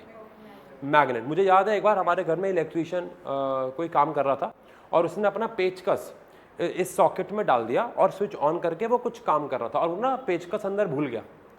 तो आई गेस 1.5 घंटे 2 घंटे, मुझे नहीं पता कितनी देर तक वो पेचकस वहीं रहा, और उस पेचकस का आधा हिस्सा एक परमानेंट मैग्नेट बन गया, क्योंकि वो आयरन कोई और आयरन होगा। अगर वही कौन सा आयरन होता? सॉफ्ट आयरन होता, तो वो डीमैग्नेटाइज हो जाता हटाते ही, है ना, ऐसा कुछ। तो अभी के लिए हम इलेक्ट्रोमैग्नेट बात कर रहे हैं। तो एक स्ट्रॉन्ग मैग्नेटिक फील्ड अगर लगाई जाए जो कि सोलेनॉइड के अंदर होती है, अगर उसका इस्तेमाल करके हम लोग मैग्नेटिक मटेरियल जैसे कि कौन, सॉफ्ट आयरन को हमेशा के लिए टेम्परेरी तरीके से मैग्नेटाइज करें, ऐसी मैग्नेट को हम क्या कहते हैं? इलेक्ट्रोमैग्नेट। इसका एक और नाम भी है, और वो क्या है? Temporary magnet. क्या नाम है? अब एक परमानेंट मैग्नेट और एक इलेक्ट्रोमैग्नेट में क्या क्या फर्क होता है? ऑब्वियस सी बात है, परमानेंट मैग्नेट जिसको भी मैं शॉर्ट में पीएम कह रहा हूं, और इलेक्ट्रोमैग्नेट जिसको मैं शॉर्ट में ईएम कह रहा हूं, एक तो इनकी परिभाषा ही है कि भैया जो परमानेंट मैग्नेट है वो कैसी है? ऑब्वियस सी बात है, वो परमानेंट है नेचर में, यानी कि ये अगर एक बार मैग्नेट बन गई तो बन गई। लेकिन वहीं पे ये वाली मैग्नेट्स कौन सी मैग्नेट्स है? टेम्परेरी मैग्नेट्स है, ऑब्वियस सी बात है। सेकेंड, ये इंपॉर्टेंट है। फिर मैं आपसे सवाल पूछने वाला हूं कि कौन सी ज्यादा अच्छी है? परमानेंट मैग्नेट की फिक्स्ड स्ट्रेंथ है, परमानेंट मैग्नेट की इसकी ताकत फिक्स्ड है, इसको आप चेंज नहीं कर सकते एज सच बहुत बड़े स्केल पे। लेकिन क्या इलेक्ट्रोमैग्नेट की स्ट्रेंथ को वेरी किया जा सकता है? कैसे? Very nice, very nice. Current वगैरह चेंज कर दूंगा तो क्या इसकी स्ट्रेंथ वेरी करेगी? अगर मैं यहाँ पे करंट बढ़ा दूंगा तो मैग्नेटिक फील्ड बढ़ेगी, और ये और ताकतवर मैग्नेट बनता चला जाएगा। तो इसकी वेरिएबल स्ट्रेंथ है और उसकी फिक्स्ड स्ट्रेंथ है। इसकी भी चेंज कर सकते हैं, बट बहुत ज्यादा वेरिएशन नहीं आ सकता है। बड़ा इंपॉर्टेंट पॉइंट, इसकी फिक्स्ड पोलैरिटी है। पोलैरिटी का मतलब होता है north south, north south, north south इसका फिक्स्ड है। अगर आपने एक बार एक मैग्नेट को परमानेंट मैग्नेट बना दिया तो नॉर्थ नॉर्थ हो गया, साउथ साउथ हो गया। लेकिन इलेक्ट्रोमैग्नेट क्या है? पोलैरिटी को चेंज कर सकते हैं क्या? Polarity can be changed. Obvious सी बात है, कैसे करेंगे? By changing the direction of current. अगर अभी यहाँ पे नेगेटिव है और मान लो यहाँ पे कौन सा पोल है? नॉर्थ, और ये पॉजिटिव है और मान लो यहाँ पे क्या है? साउथ। तो क्या उल्टा करके इसको बदला जा जाएगा? इस बैटरी को तो उल्टा करना है, ये नॉर्थ हो जाएगा और ये साउथ हो जाएगा, अगर ऐसा है तो इसकी पोलैरिटी को क्या किया जा सकता है? चेंज किया जा सकता है। अब सवाल है मेरा आपसे, आप में से कितनों को इलेक्ट्रोमैग्नेट ज्यादा अच्छी लगी? कितनों को परमानेंट मैग्नेट ज्यादा अच्छी लगी? और कितने कह रहे हैं सर दोनों ही अच्छी हैं, काम पे डिपेंड करता है? आप कह रहे हो बस एक बच्चे, ठीक है। ऑब्वियसली बात है बेटा, ये किस पे डिपेंड करता है? काम पे। बेटा जिन्होंने भी कहा है इलेक्ट्रोमैग्नेट अच्छी है, तो मम्मी के पर्स में कौन सी मैग्नेट लगा रखी है? फिर बेटा मम्मी के पर्स में इलेक्ट्रोमैग्नेट लगी होगी तो मान लो सेल खत्म हो गया, मम्मी का पर्स खुल गया। घर के कबर्ड्स में कौन सी मैग्नेट लगा रखी है? परमानेंट। बेटा इलेक्ट्रोमैग्नेट लगा रखी होगी, बिजली पे चल रही होगी, लाइट जाएगी, सारे कबर्ड नहीं खुल जाएंगे, तो ऑब्वियस बात है वहां पे कौन सी मैग्नेट अच्छी है? परमानेंट। लेकिन वहीं पे कई जगहों पे इलेक्ट्रोमैग्नेट अच्छी है। हमारे स्कूल्स में इलेक्ट्रिक बेल लगी होती है, इलेक्ट्रिक बेल है ना, उसमें कौन सी मैग्नेट होती है? इलेक्ट्रो। वो चुंबक बनती है, वो हैमर आता है, बजाता है, demagnetise, magnetise, demagnetise, magnetise. Cranes जो कूड़ा उठाती हैं, जिनमें लोहा अट्रैक्ट करने की क्षमता होती है, गाड़ियाँ उठाती हैं, अगर वो परमानेंट मैग्नेट की होती कितनी प्रॉब्लम होती। मान लो इतनी बड़ी मैग्नेट जो गाड़ियों को उठाती है वो सेक्टर 5 से 7 जा रही है, वो तो मान लो बीच में पाजी आ गए, पाजी ने लोहे की बेल्ट पहन रखी है, तो पाजी तो चिपक जाएंगे। तो इसीलिए वो एक इलेक्ट्रोमैग्नेट होगी जो वहां से ऑफ होके आएगी, लेकिन जैसे वो कहाँ पहुंच जाएगी? अपने डेस्टिनेशन जहाँ पे। एमआरआई की मशीन देखी होगी जिसमें लोग जाते हैं, एमआरआई, मैग्नेटिक रेजोनेटिंग इमेजेस, उसमें भी ऑब्वियस सी बात है इलेक्ट्रोमैग्नेट्स लगी होती है। तो सबका अपना अपना काम है, ऑब्वियस सी बात है, कोई अच्छा कोई बुरा नहीं है। समझ गए क्या? अब हम लोग यहाँ पे अगेन एक और टॉपिक की तरफ चल रहे हैं। अभी तक हम क्या पढ़ रहे थे, अगर आपने नोटिस किया हो, हम पढ़ रहे थे कि अगर हमारे पास एक कंडक्टर है तो उस कंडक्टर के आसपास मैग्नेटिक फील्ड कैसे बनेगी, उसकी शेप क्या होगी, उसकी डायरेक्शन क्या होगी। लेकिन अब हम एक नए टॉपिक की तरफ आ गए हैं, वो क्या है? सुनो, मेरा एक सवाल है बड़ा प्यारा आपसे। एल्यूमिनियम मैग्नेट से अट्रैक्ट होता है, रिपेल होता है, या कुछ नहीं करता? कुछ नहीं करता। एल्यूमिनियम ना तो मैग्नेट से अट्रैक्ट होता है और ना ही मैग्नेट से रिपेल होता है, वो कुछ नहीं करता, हम सबको पता है। तो ये जो रॉड आप देख रहे हो, लेट अस सपोज ये ए बी जो रॉड आपको दिख रही होगी, इसमें ये बड़ा कर देता हूँ, ए बी रॉड जो आपको दिख रही है, एनसीईआरटी का डायग्राम है, ये ए बी रॉड एल्यूमिनियम की रॉड है। किसकी रॉड है? तो अगर मैं इसको हॉर्स शू मैग्नेट के बीच में टंगाऊंगा तो क्या होगा? कुछ भी नहीं होगा। तो मैं टंगा दिया और मैंने इसको बिजली की तारों से कनेक्ट भी कर दिया, एक लगा दिया नेगेटिव टर्मिनल, एक लगा दिया, स्विच ऑफ है, अभी ऑफ है, कुछ नहीं हो रहा, होना भी नहीं चाहिए क्योंकि ना तो एल्यूमिनियम अट्रैक्ट होता ना ही रिपेल। लेकिन जैसे ही हम लोगों ने स्विच क्या किया, ऑन किया, हमने क्या देखा, ये एल्यूमिनियम की रॉड हिलने लगी। ये कैसे हो गया? वेरी नाइस, सबसे पहले ये देखा हमारे एंड्री मैरी एम्पियर जी, इनको आप जानते हो? अरे जानते हो, बदतमीज, करंट की ऐसा यूनिट एम्पियर इन्हीं के नाम पे तो रखी गई है। सॉरी बोलो, महान इंसान है, कह रहे जानते नहीं है। और अभी पूछ लू नोरा फतेही, सबको पता होगा। पाजी पता है नोरा फतेही कौन है? ये झूठ तुम्हें सोनम बाजवा पता होगा? सोनम बाजवा पता है? पता है इसको नोरा फतेही भी है, लेकिन ये धर्म के बाहर जाना नहीं चाहता है तो इसलिए सोनम बाजवा पे हाँ बोला है तुमने, है ना? क्या कह रहा है ये कट कर देना। तुमने शक्ल लिए पाजी की? हम जूम करेंगे तुम्हारी शक्ल। अरे नहीं, मैं मजाक कर रहा हूँ, ठीक है? हाँ, पाजी तो बहुत सारे पाजी है, हम पाजी 2 से बात कर रहे हैं, पाजी 1 नहीं है, ठीक है? तो हमने सोनम बाजवा का तो नाम लिया है, इसमें कहते हो बड़ी अच्छी एक्ट्रेस है, बहुत प्यारी एक्ट्रेस है। चलो बेटा, बात अपनी जगह है, लेकिन ये बहुत महान इंसान है। कौन? एंड्री मैरी एम्पियर जी। मैं आपको सीधी बात करता हूँ, एंड्री मैरी एम्पियर जी ने अगर ये बात ना बताई होती, हमारे घर में किसी भी चीज़ में जो करंट पास करने पे घूम रहा है, चाहे वो कोई भी हो, चाहे वो पंखा हो, मोटर हो, सीडी प्लेयर हो, मिक्सर ग्राइंडर हो, वॉशिंग मशीन हो, कुछ भी जो करंट पास करने पे घूम रहा है, वो ना होता अगर ये ना होते तो। हमारे सिलेबस में इलेक्ट्रिक मोटर भी थी, डिलीट हो गई। बोलो, इसके जस्ट बाद हमें इलेक्ट्रिक मोटर ही पढ़नी थी कि पंखे वंखे घूमते कैसे। लेकिन महान इंसान, इन्होंने कहा कि अगर आप एक ऐसा कंडक्टर रखो और उसमें क्या पास कराओ? करंट। क्या पास कराओ? और उसको एक्सटर्नल मैग्नेटिक फील्ड में रखो, यानी ये मैग्नेटिक फील्ड बाहर की है, आपने एक कंडक्टर के अंदर से करंट पास कराया तो उस पर फोर्स लगने लग जाएगी। क्या लगने लग जाएगी? इनका कहना था whenever a current carrying conductor is kept in external magnetic field, it experiences some force. अगर एक करंट कैरिंग कंडक्टर है और उसको मैं मैग्नेटिक फील्ड में रखता हूं तो उस पर क्या लगती है? फोर्स. आप समझते हैं ऐसा क्यों होता है? ये रॉड पहले तो अट्रैक्ट या रिपेल नहीं हो रही थी, लेकिन जैसे मैंने इसके अंदर करंट पास कराया इस पे फोर्स लगने लग गई, क्योंकि जब मैंने इसके अंदर करंट पास कराया होगा तो क्या इसने अपनी खुद की मैग्नेटिक फील्ड बनाई होगी? और हॉर्स शू की अपनी खुद की क्या होगी? और ये दो मैग्नेटिक फील्ड एक दूसरे के साथ इंटरैक्ट करेंगी, इधर अट्रैक्ट और रिपेल, कुछ भी करें, और एज अ रिजल्ट ये एक दूसरे पे क्या अप्लाई करेंगी? फोर्स. कितना सिंपल था. कोई नहीं सोच पाया, इन्होंने सोचा कि अगर एक करंट कैरिंग कंडक्टर को किसमें रखा जाए? मैग्नेटिक फील्ड में, तो उस पर क्या लगती है? फोर्स लगने लग जाती है. क्या लगने लग जाती है? French scientist Andre Marie Ampere suggested that whenever current carrying conductor kept in magnetic field, it experienced some force. अब वैसे तो रीजन नहीं जानना है, बट जानना बहुत आसान होगा. इसी के आगे आप रीजन लिख सकते हो. लिखो, या मैं लिख दूं? मैं लिख देता हूं. Conductor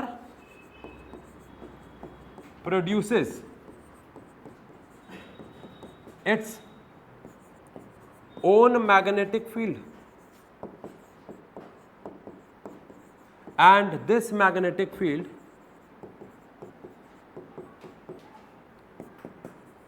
interacts with external magnetic field, and hence conductor experiences force. जिसकी वजह से कंडक्टर पे क्या लगती है बेटा? फोर्स लगती है. Conductor experiences force. डन है क्या? बोलो बेटा, किसने दिया ये? एंड्री मैरी एम्पियर जी ने. चलो आओ, अब ये तो हम समझ गए कि फोर्स लगती है. अब हम निकालेंगे फोर्स की डायरेक्शन. क्या निकालेंगे? और मैंने जैसा आपको कहा था, इस चैप्टर का ये हीरो टॉपिक है, इससे सवाल नहीं आया तो फिर हमने 15 साल झक मारी है. समझ गए बेटा? आना ही आना है. बोर्ड में 3 सेट होते हैं, एक में जरूर मिलेगा, तीनों में मिल सकता है.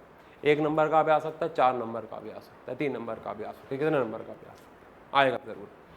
क्या है फ्लेमिंग्स लेफ्ट हैंड रूल? पहली बात तो फ्लेमिंग्स लेफ्ट हैंड रूल है. बाबू बाबू कहा था मैंने, फ्लेमिंग्स लेफ्ट हैंड रूल है ये, और वो राइट हैंड थंब रूल था. कंफ्यूज नहीं होना है. फ्लेमिंग्स लेफ्ट हैंड रूल को करने के लिए सबसे पहली चीज, मैं क्योंकि मुझे पढ़ाते हुए हो गए, बहुत साल हो गए, आपकी जितनी उम्र है उतने साल से पढ़ा रहा हूँ, मुझे पता है ये रूल एक बारी में समझ में आता ही नहीं है. सुन लो प्लीज़. तो जो आप लोग हैं वो तो मेरे से फिर भी मिल लेंगे, आप लोग पहली बारी में ही इसको सीखना होगा, नहीं तो वीडियो बार बार बैक करके देखना होगा. आपको तो मैं सामने हूँ, मैं करेक्ट करा दूंगा, इनको नहीं करा पाऊंगा, तो ध्यान से देखना, एक एक बात को ध्यान सुनना. सबसे पहली बात, आपको अपना थंब, अपने इंडेक्स फिंगर और अपने मिडल फिंगर को एक दूसरे से परपेंडिकुलर रखना है. कैसे रखना है? ये देखो, मेरा अंगूठा मेरी उंगली से परपेंडिकुलर है, मेरी उंगली मेरी इस वाली उंगली से परपेंडिकुलर है, और मेरी मिडल फिंगर मेरे थंब से परपेंडिकुलर है. तीनों परपेंडिकुलर रहेंगे, सबसे पहली बात तो. और दूसरी बात, जब भी हम ये रूल अप्लाई करेंगे, आप अपनी कलाई हिला सकते हो, अपनी कोहनी हिला सकते हो, अपना शोल्डर हिला सकते हो, लेकिन आप खुद को हिला सकते हो, लेकिन ये तीनों नहीं हिला सकते. कई बच्चे रूल को लगा, आप अभी भी राइट हैंड लगा रहे हो, कई बच्चे रूल को लगाते वक्त उंगलियां हिलाते हैं. क्या हिलाते हैं? उंगलियां नहीं हिलेंगी, ये ऐसे ही रहेंगी, ये ऐसे ही रहेंगी. बात समझ में आई? परपेंडिकुलर रहेंगी. अच्छा, अब जो क्योंकि आप ये पहली बार कर रहे हो, तो मैं चाहूंगा आप अपने पेन से अपने अंगूठे पे लिख लो F, अपने अंगूठे पे लिख लो F, अपने इंडेक्स फिंगर पे लिख लो M, और अपने मिडल फिंगर पे लिख लो I. अंगूठे पे लिख लो F, अपने इंडेक्स फिंगर पे लिख लो M, अपने मिडल फिंगर पे लिख लो I. F का मतलब फोर्स है, M का मतलब मैग्नेटिक फील्ड है, और I का मतलब ऑब्वियस सी बात है करंट है. बाबू वापस भी लाना होता है, करंट है. क्या है? करंट है. आप समझेंगे. देखो बेटा आओ, ये तीनों को आपस में कैसे रखना है? परपेंडिकुलर. कैसे रखना है? आपको किसकी डायरेक्शन निकालनी है? फोर्स की। किसकी? आपको मैग्नेटिक फील्ड, आपने इस उंगली पे एम लिखा है, ये मैग्नेटिक फील्ड है, और इस उंगली पे आई लिखा है, ये करंट है। तो आपको मैग्नेटिक फील्ड और करंट की डायरेक्शन गिवन होगी, आपको किसकी डायरेक्शन निकालनी होगी? इस रूल की मदद से। तो यही रूल कहता है अगर आपने लेफ्ट हैंड की तीनों उंगलियों को, मतलब अंगूठे और दो उंगलियों को एक दूसरे के साथ परपेंडिकुलर रखो और अपने इंडेक्स फिंगर को रखो in the direction of magnetic field, अपने मिडिल फिंगर को रखो in the direction of current, तो अंगूठा आपको किसकी डायरेक्शन दे देगा? फोर्स की। आओ चेक करें कैसे।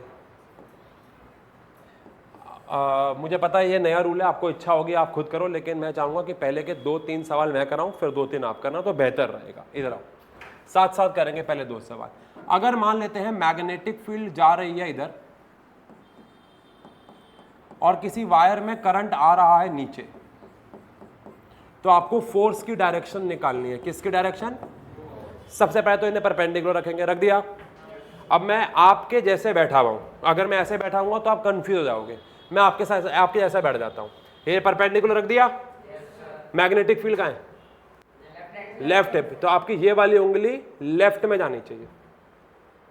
चली गई क्या? करंट कहां है? पर हमारी उंगली तो अब वो वही रहेगी, लेकिन उंगली नीचे आ जाएगी। आ गई क्या? किसी के कान में मत घुसेड़ देना। आ गई क्या? तो अंगूठा कहां आ गया? इनवर्ड। Very nice. अंगूठा कहां आ गया? यानी इनसाइड द बोर्ड, यानी इनवर्ड। समझ गए? दोबारा तीनों को क्या रखा हमने? परपेंडिकुलर। मुझे ये वाली उंगली यानी कि मैग्नेटिक फील्ड रखनी थी इधर, अब मैं ऐसे ऐसे ऐसे ऐसे कहीं भी रख दूं, बट मुझे करंट कहां रखना है? नीचे। तो मेरी ये वाली उंगली तो इधर ही रहेगी, लेकिन मेरी मिडल फिंगर को नीचे आना होगा। मैं इनको नहीं हिला सकता, तो मुझे बाकी सब हिलाना होगा इन तीनों के अलावा, तो नीचे आ गया। तो अंगूठा कहां आ गया? सेकेंड, मैग्नेटिक फील्ड नीचे है और करंट इधर है। मेरे साथ करेंगे प्लीज। हाँ, तीनों को परपेंडिकुलर रखा। बोलो, मैग्नेटिक फील्ड कहां है? तो ये वाली उंगली नीचे आ गई। आ गई क्या? मिडल फिंगर करंट इधर ही है, अंगूठा अरे फिर से इनवर्ड आ गया, तो फोर्स आ गई इनवर्ड, फोर्स आ गई। कितना प्यारा टॉपिक है। आओ साथ में करेंगे। क्रॉस का मतलब याद है? तो मैग्नेटिक फील्ड है क्रॉस, यानी अंदर की तरफ, करंट है नीचे। मेरे साथ करेंगे। परपेंडिकुलर, ये कौन है? Magnetic field. कहां है मैग्नेटिक फील्ड? अंदर। तो ये उंगली घुसेड़ दो अंदर, घुसेड़ दी क्या? करंट कहां है? ये वाली उंगली नीचे, वो अंदर रहनी चाहिए। अंगूठा कहां आ गया? अबे हमेशा अंगूठा इनवर्ड कहां? दोबारा परपेंडिकुलर है। ये कौन है? Magnetic field. Magnetic field inward है, करंट कहां है? नीचे आ गया। अंगूठा कहां है? अंगूठा कहां है? अंगूठा आ गया राइट डायरेक्शन। कितना प्यारा टॉपिक है। सही? जितनी प्रैक्टिस की जाए उतनी कम है। एक सवाल है, कर रहे हो, आगे बढ़ रहे हैं, प्रैक्टिस करते रहेंगे बाद में, अभी तो वन शॉट है। चलो, मैग्नेटिक फील्ड बाहर है, मजा आएगा। करंट ऊपर है, बहुत ही बढ़िया। मैग्नेटिक फील्ड बाहर है, करंट ऊपर है। लक्ष्य भैया भी करेंगे। मैग्नेटिक फील्ड बाहर है, करंट ऊपर है। बेटा अभी एक सेकेंड मुझे दिखाओ। पीछे कुछ बच्चे ऐसे कर रहे हैं। मैंने भी वो, पहली बात तो गंदी बात है, और दूसरी बात, मैंने आपको कितनी बार तो बोला बेटा आपको जो हिलाना है हिलाओ, ये 3 नहीं हिलाने बेटा, फिर उंगलियां हिला रहे हो बेटा, प्लीज दोबारा। वो कहां आ रहा है तुम देखो, बोलो मत बस प्लीज। वन शॉट जो देख रहे हैं बच्चे घर बैठे बैठे, टाइम स्टैम्प के साथ आंसर चाहिए।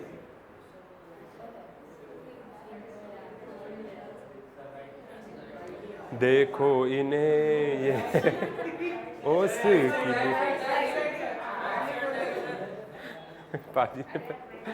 ठीक है बेटा, फिर ये नहीं करना। आ गया चलो अब चेक करते हैं। तीनों को परपेंडिकुलर रखा हुआ है। ये कौन है? मैग्नेटिक फील्ड, यानी कि ये, अब मैं ऐसे कर रहा हूं, ये बाहर आएगा। अरे बाहर है। करंट कहां है? ऊपर, ये ऊपर आएगा। अंगूठा कहां आ गया?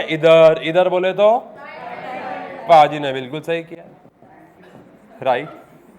सोनम बाजवा का फैन है भाई, राइट बोलो भाई, सही है, डन, ओके। अगेन इसकी जितनी प्रैक्टिस की जाए उतना कम है। आप जो घर बैठे बच्चे हैं, इन सबको वापस से बैक जाके रिवाइज कर सकते हैं, हम जब क्वेश्चंस कराएंगे और कर सकते हैं, एनसीईआरटी में और क्वेश्चन जितनी प्रैक्टिस की जाए उतना कम है।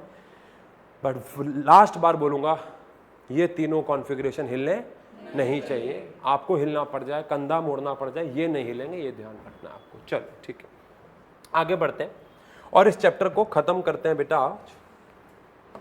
और बात करते हैं किसके बारे में, हाउस होल्ड सर्किट। किसके बारे में, हाउस होल्ड सर्किट। हम पीछे यार हाउस होल्ड सर्किट से पहले इलेक्ट्रोमैग्नेट देखना तो भूल ही गए फ्लेमिंग जी के रूल में, जिसको हमने यहाँ देखना था कि हमने भी क्या बात की थी कि इलेक्ट्रोमैग्नेट क्या होती है भैया, जिसमें हमने क्या पास कराया हो, करंट, और करंट पास करा के वो क्या हो जाए, मैग्नेटाइज हो जाए, है ना। तो यहाँ पे हमने लोहे की कील ले ली, ऑब्वियसली बात है हमने सॉफ्ट आयरन नहीं लिया है, हमने आयरन लिया है, बट हम करंट इतना कम पास करा रहे हैं कि ज़्यादा फर्क नहीं पड़ता है। तो क्या ये लोहा इन पेपर क्लिप्स को अट्रैक्ट करेगा अभी? नहीं, क्यों? क्योंकि अभी ये कोई मैग्नेट नहीं है, तो कोई अट्रैक्शन नहीं, ऑब्वियसली बात है। लेकिन अगर मैं ये एक सोलेनॉइड ले लूँ, यहाँ पे हमने एक बॉटल ले ली है और उसी के ऊपर कॉपर वायर को लपेट दिया है, अब इससे भी कोई अट्रैक्शन नहीं है। लेकिन अगर मैं स्कील को इसके अंदर डाल दूँ और इसके बाद इसके अंदर क्या पास कराऊँ, करंट, तो करंट पास कराऊंगा तो क्या ये मैग्नेटाइज हो जाएगा? और अगर ये मैग्नेटाइज हो गया तो ये किसको अट्रैक्ट करना शुरू कर देगा, इन पेपर क्लिप्स को, क्योंकि ये क्या बन जाएगा, एक मैग्नेट। तो क्या ये पेपर क्लिप्स को अट्रैक्ट करना शुरू कर चुका है? क्योंकि ये लगभग ये क्या बन चुका है, मैग्नेट। अब अगेन जैसे ही मैं करंट पास कराना बंद करूंगा, ऑब्वियस सी बात है ये इन सारी चीजों को छोड़ भी देगा, वो ऑब्वियस हो जाता है। बट ये हमारे पास एक इलेक्ट्रोमैग्नेट थी। चलो अब आते हैं हाउस होल्ड सर्किट पे। अगर आपने इलेक्ट्रिसिटी चैप्टर पढ़ा हुआ है तो वहाँ पे एक बहुत इंपॉर्टेंट टॉपिक पढ़ाया गया था कि जो हमारे घर का सर्किट होता है उसमें सारी चीजें पैरेलल में लगी होती हैं। किसमें लगी होती हैं? बस इतना पढ़ा था हाउस होल्ड सर्किट का टॉपिक वहाँ। लेकिन यहाँ पे हम हाउस होल्ड सर्किट को थोड़ा डिटेल में लेके जाएंगे। हमारे घरों में जो बिजली है, सर्किट है, वो कैसा बना रहता है। हमारे घर में बिजली की मेनली 3 तारें होती हैं, लाइव वायर, न्यूट्रल वायर और अर्थ वायर। लाइव वायर वो वायर होती है जो हमारे घर में करंट को लेके आती है। न्यूट्रल वायर वो है जो सर्किट को कंप्लीट करती है, बिना जिसके कोई करंट फ्लो नहीं होगा। पहले इन 2 वायर के बारे में बात करते हूं। लाइव वायर, ये जनरली लाल रंग की होती है।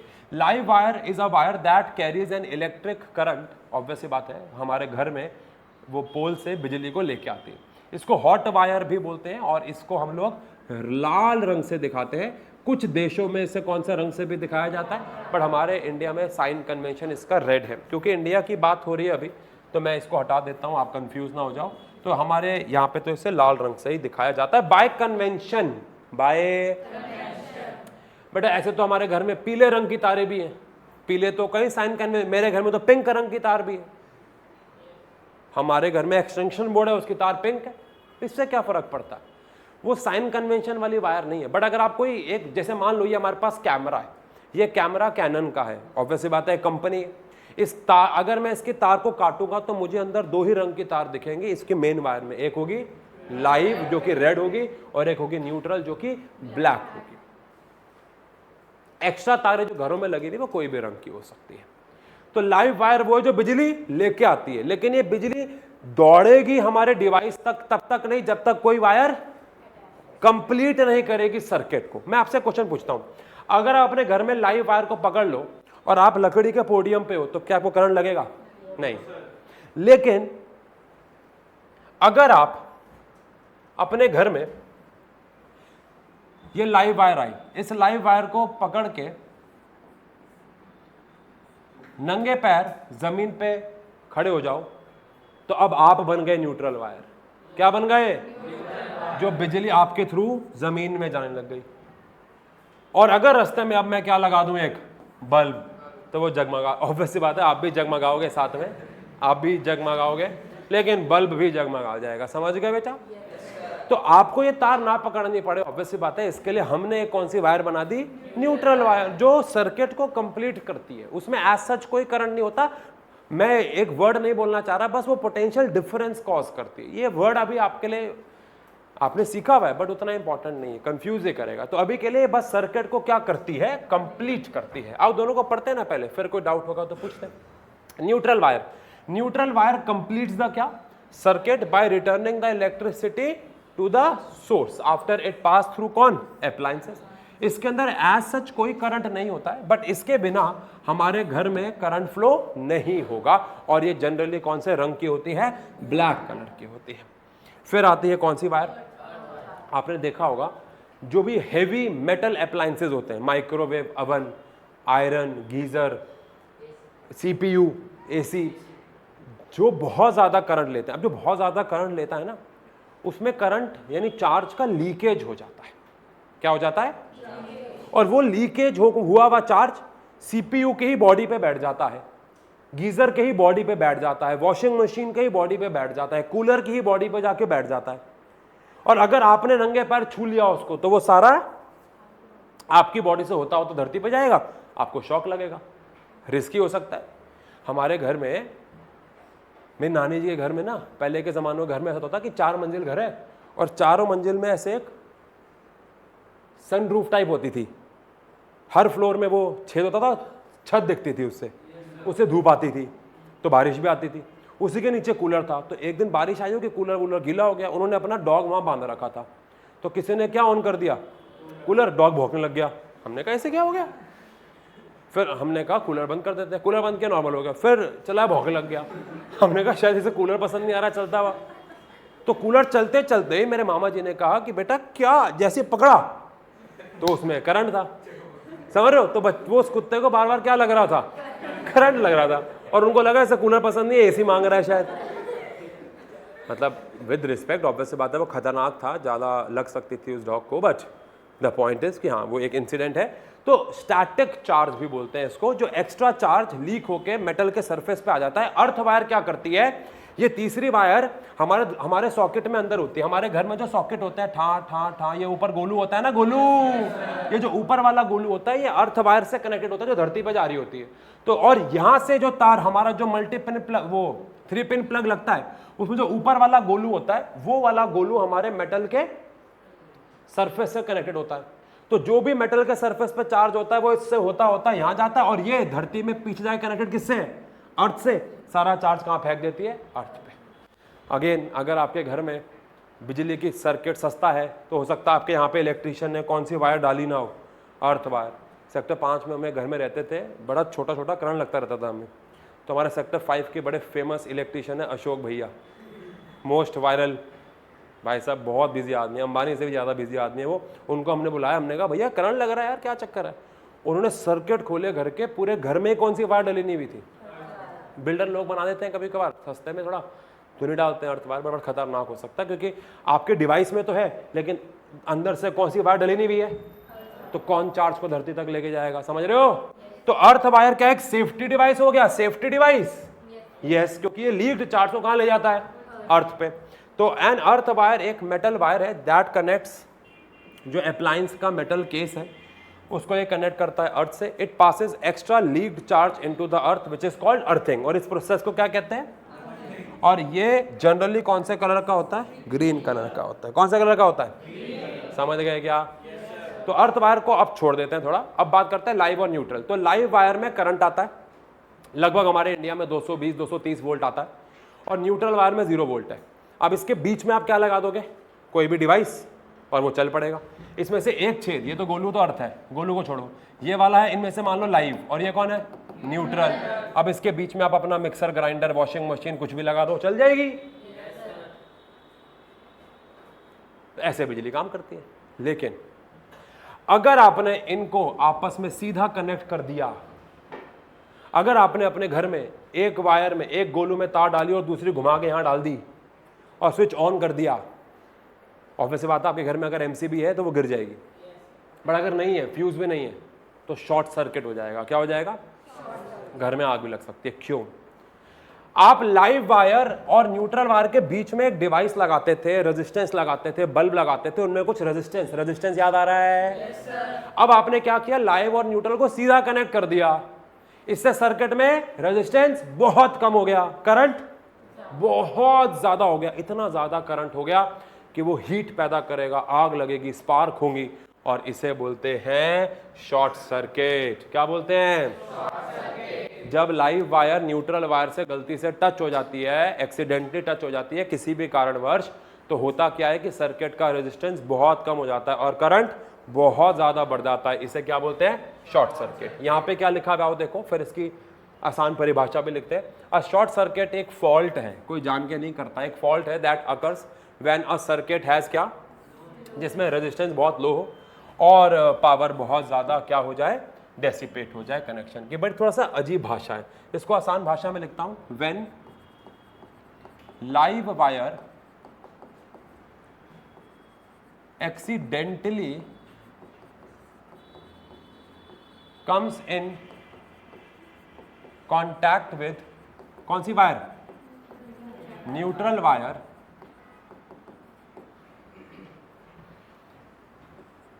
रेजिस्टेंस इज क्वाइट लो, लगभग zero, is low, and current increases heavily, current increases heavily, और उसके बढ़ने से ऑब्वियस सी बात है क्या कॉज होता है? शॉर्ट सर्किट, जो कि किसी भी कारणवश अच्छा नहीं है। ठीक है, कभी कभार हम अपने सॉकेट, अब जैसे कि हमारा अगर आप स्विच बोर्ड खोलोगे तो अंदर बहुत सारी तारें, बट उन पर क्या चढ़ा हुआ है? प्लास्टिक।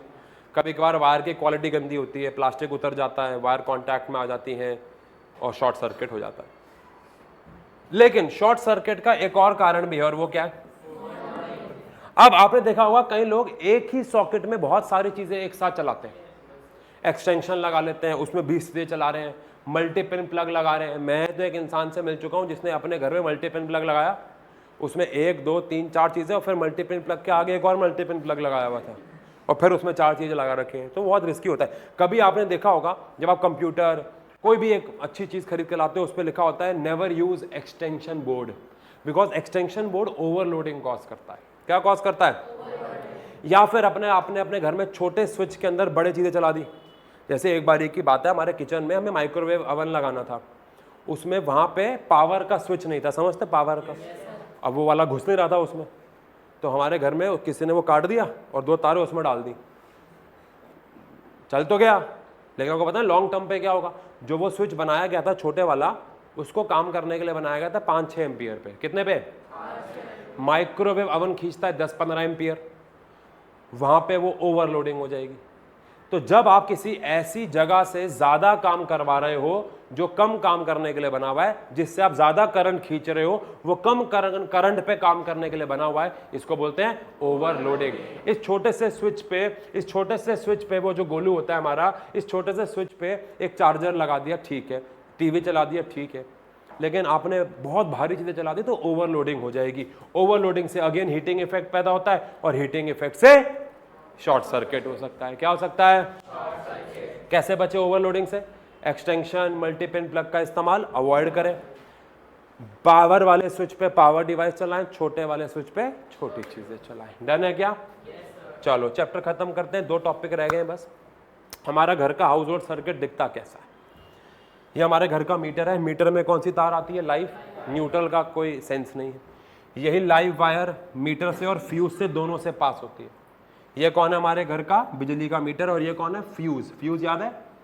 अच्छा, फ्यूज मीटर से पहले जो लगा होता है वो सरकार लगाती है अक्सर, मतलब प्रोवाइडर, और जनरली हम लोग मीटर के बाद भी ये क्या लगा देते हैं? फ्यूज।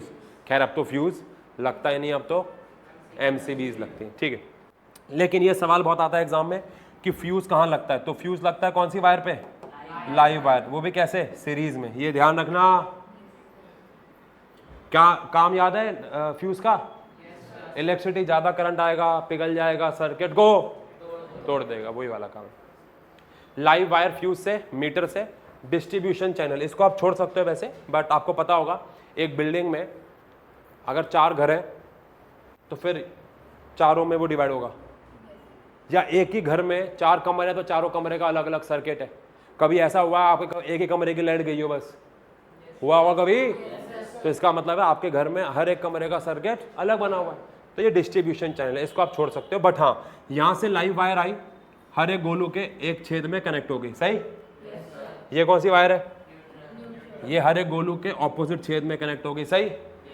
अब जो चीज़ों में अर्थ नहीं है वो इन दोनों में ही चलेंगे, कैसे मर्जी लगा लो, इससे कोई फर्क नहीं पड़ता। लेकिन अगर किसी में अर्थ वाला केस है तो तीसरा गोलू किसके लिए है? अर्थ के लिए। तीसरा गोलू अर्थ से वायर कनेक्ट करके धरती पे ले जाएगा। सही है क्या?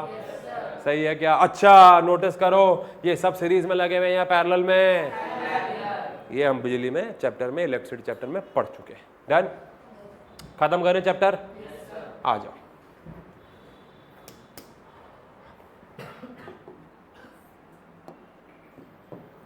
हमारे घर में क्या मतलब हमारे आसपास जो करंट होता है वो दो प्रकार का होता है, ऑल्टरनेटिंग करंट और डायरेक्ट करंट। डायरेक्ट करंट को शॉर्ट में डीसी बोलते हैं, ऑल्टरनेटिंग करंट को शॉर्ट में एसी बोलते हैं। Current which changes its value continuously and its direction periodically। ऐसा करंट जो अपनी डायरेक्शन को बार बार चेंज, अपने मैग्नीट्यूड को, अपनी वैल्यू को बार बार चेंज करता है और अपनी डायरेक्शन को पीरियोडिकली का मतलब होता है in regular interval of time change करता है। आसान भाषा में ऐसा करंट जिसकी वैल्यू और डायरेक्शन दोनों बदलती रहती है उसे क्या कहते हैं? Alternating current. उसे क्या कहते हैं? मान लो अगर यहाँ पे टाइम है और यहाँ पे करंट है तो ध्यान से देखना आप क्या हो रहा है। ये देखो, ये जो करंट है ये अपनी डायरेक्शन में बदल रहा है, जैसे यहाँ पॉजिटिव है, यहाँ पे, और ऑब्वियसली बात है अपनी वैल्यू को भी बदल रहा है। जीरो है, फिर बढ़ रहा है, फिर जीरो हो रहा है, फिर नेगेटिव में बढ़ रहा है, फिर जीरो हो रहा है, फिर नेगेटिव में बढ़ रहा है, तो वैल्यू भी बार बार चेंज कर रहा है। तो ऐसे करंट को कौन सा करंट बोलते हैं? Current having fixed magnitude. वैसे इसका मैग्नीट्यूड बदल सकता है बट 10th क्लास में फिक्स्ड मैग्नीट्यूड मानते हैं, तो बदल सकता है। Current having fixed magnitude and same direction, लेकिन डायरेक्शन हमेशा सेम रहनी चाहिए। बट अभी के लिए 10th में इसका मैग्नीट्यूड और डायरेक्शन दोनों अगर क्या रह रहे हैं? सेम, तो वो करंट कौन सा है? डायरेक्ट करंट है। जैसे कि अगर डायरेक्ट करंट को रिप्रेजेंट करूं तो ये देखो, ये कौन सा करंट है? डायरेक्ट, जिसकी डायरेक्शन भी हमेशा क्या है? पॉजिटिव, और इसका अमाउंट, इसका मैग्नीट्यूड बदल नहीं रहा। यहाँ तो क्या हो रहा था? बढ़ रहा है, जीरो बढ़ रहा है ऑपोजिट में, यहाँ पे क्या हो रहा है? सेम रह रहा है। तो ये कौन सा करंट है? डायरेक्ट करंट है। कौन सा करंट है? ये करंट कहां से आता है? इसका सोर्स कहां है? तो आंसर है हमारा जो हाउस होल्ड सर्किट है, हमारा जो वो कौन सा करंट देता है? ऑल्टरनेट, यानी जो हमारे स्विच बोर्ड में करंट आ रहा है वो कौन सा है? ऑल्टरनेटिंग। लेकिन इसका जो सोर्स है वो है सेल या फिर बैटरी। कौन? जो सेल है, बैटरी है, उससे ये वाला करंट मिलता है। वैसे इसके दो और सोर्स थे, AC generator, DC generator, but वो सिलेबस से चले गए। सेल बैटरी होती है ना, जैसे इसमें हमारे क्या लगे हुए हैं? सेल, अभी जो खत्म हो गए थे लक्ष्य भैया ने दूसरे दिन। तो ये जो सेल हैं ये डायरेक्ट करंट देते हैं। कौन सा करंट देते हैं? इनका आपको पता है पॉजिटिव नेगेटिव फिक्स्ड होता है, इस पर लिखा भी होता है, लेकिन इनका कोई पॉजिटिव नेगेटिव नहीं है। आप चार्जर ऐसे लगा लो या ऐसे लगा लो, इससे कोई फर्क, क्योंकि बार बार डायरेक्शन बदल ही रही होती है। ठीक है ना पाजी? एक सेकेंड। हाँ, लेकिन एक बच्ची है, उसका कल परसों पेपर हुआ और उसको स्कूल में सवाल आया हुआ था कि एसी और डीसी में बेहतर कौन है। ये सवाल ही गलत है, स्कूल में आया हुआ था ये सवाल, बिकॉज इसके अपने फायदे हैं, इसके अपने फायदे हैं। अब मेरे को माइक में कौन सा काम आ रहा है? डीसी। खिलौनों में बच्चे कौन सा काम आता है? डीसी। हमारे घर में कौन सा आ रहा है? एसी। तो ये नहीं है कि कौन बेहतर है, दोनों अच्छे हैं, लेकिन ट्रांसमिशन के लिए कौन बेहतर है? Yes, AC. इसमें बहुत कम लॉस होता है, तो लेस लॉस ड्यूरिंग ट्रांसमिशन। बिजली को अगर मैं एक शहर से दूसरे शहर भेजना चाहता हूं तो एसी के फॉर्म में भेजूंगा, क्योंकि इसमें लॉस कम होता है। लेकिन इसमें मोर लॉस, इसमें बहुत ज्यादा लॉस होता है। तो अगर हजारों किलोमीटर दूर, सैकड़ों किलोमीटर दूर भेजना है तो डीसी की फॉर्म में भेजना बेवकूफ़ी होगा, क्योंकि उसमें क्या हो जाता है, लॉस। सर लॉस क्यों हो जाता है? अभी आप बहुत छोटे हो, बहुत छोटे हो, सब सर के ऊपर से निकल जाएगा, बट इतना समझना है ऑल्टरनेटिंग करंट में कम लॉस होता है और डायरेक्ट में बहुत ज्यादा। खत्म करें हमारे अब, क्योंकि ऑल्टरनेटिंग करंट है जो कि ऐसा चल रहा है, पॉजिटिव जा रहा है, नेगेटिव जा रहा है, पॉजिटिव जा रहा है, तो इसकी एक फ्रीक्वेंसी भी होगी। जो पॉजिटिव नेगेटिव जाता है साइकिल्स की फॉर्म में, ऑसिलेशन की फॉर्म में, उसकी क्या होती है, फ्रीक्वेंसी। और इंडिया में ऑल्टरनेटिंग करंट की जो फ्रीक्वेंसी होती है वो 50 हर्ट्ज होती है। कितनी होती है? यानी हमारे इंडिया में किसी भी स्टेट में चले जाओ, जो करंट होगा वो 50 हर्ट्ज, यानी 50 बार एक सेकंड में पॉजिटिव हो रहा होगा और 50 बार एक सेकंड में। और आपको पता है कई कंट्रीज में 60 हर्ट्ज भी है, इसलिए घर जाना अपने चार्जर्स के अडॉप्टर देखना, अगर वो नए हैं उस पर लिखा होगा 50/60 हर्ट्ज, इसका मतलब वो चार्जर बाहर भी चल सकता है। अगर उस पर लिखा हुआ है सिर्फ 50 हर्ट्ज, तो ऐसी कंट्रीज जहां पे 50 से ज्यादा फ्रीक्वेंसी भी है वो चार्जर काम ही नहीं करेगा, वो लेगा ही नहीं इनपुट। समझ गए क्या? हमारे इंडिया में अब ये कौन डिसाइड करता है कितनी फ्रीक्वेंसी होनी चाहिए, बढ़ जाएगी तो क्या होगा, कम हो जाएगी तो क्या होगा, ये अलग पढ़ाई है, बहुत प्यारी पढ़ाई है। लेकिन डन। तो हमारा चैप्टर क्या होता है बेटा, खत्म। कैमरा में बच्चों को बाय बाय कर दो, शाबाश, पाजी ने बहुत अच्छे से किया है, ठीक है। अब इस वन शॉट के बाद आपको घर जाके इसे ढंग से पढ़ना है, एक लेक्चर लेके आएंगे जहाँ पे इसके क्वेश्चन आंसर्स कराएंगे। डन है जी, बाय बाय।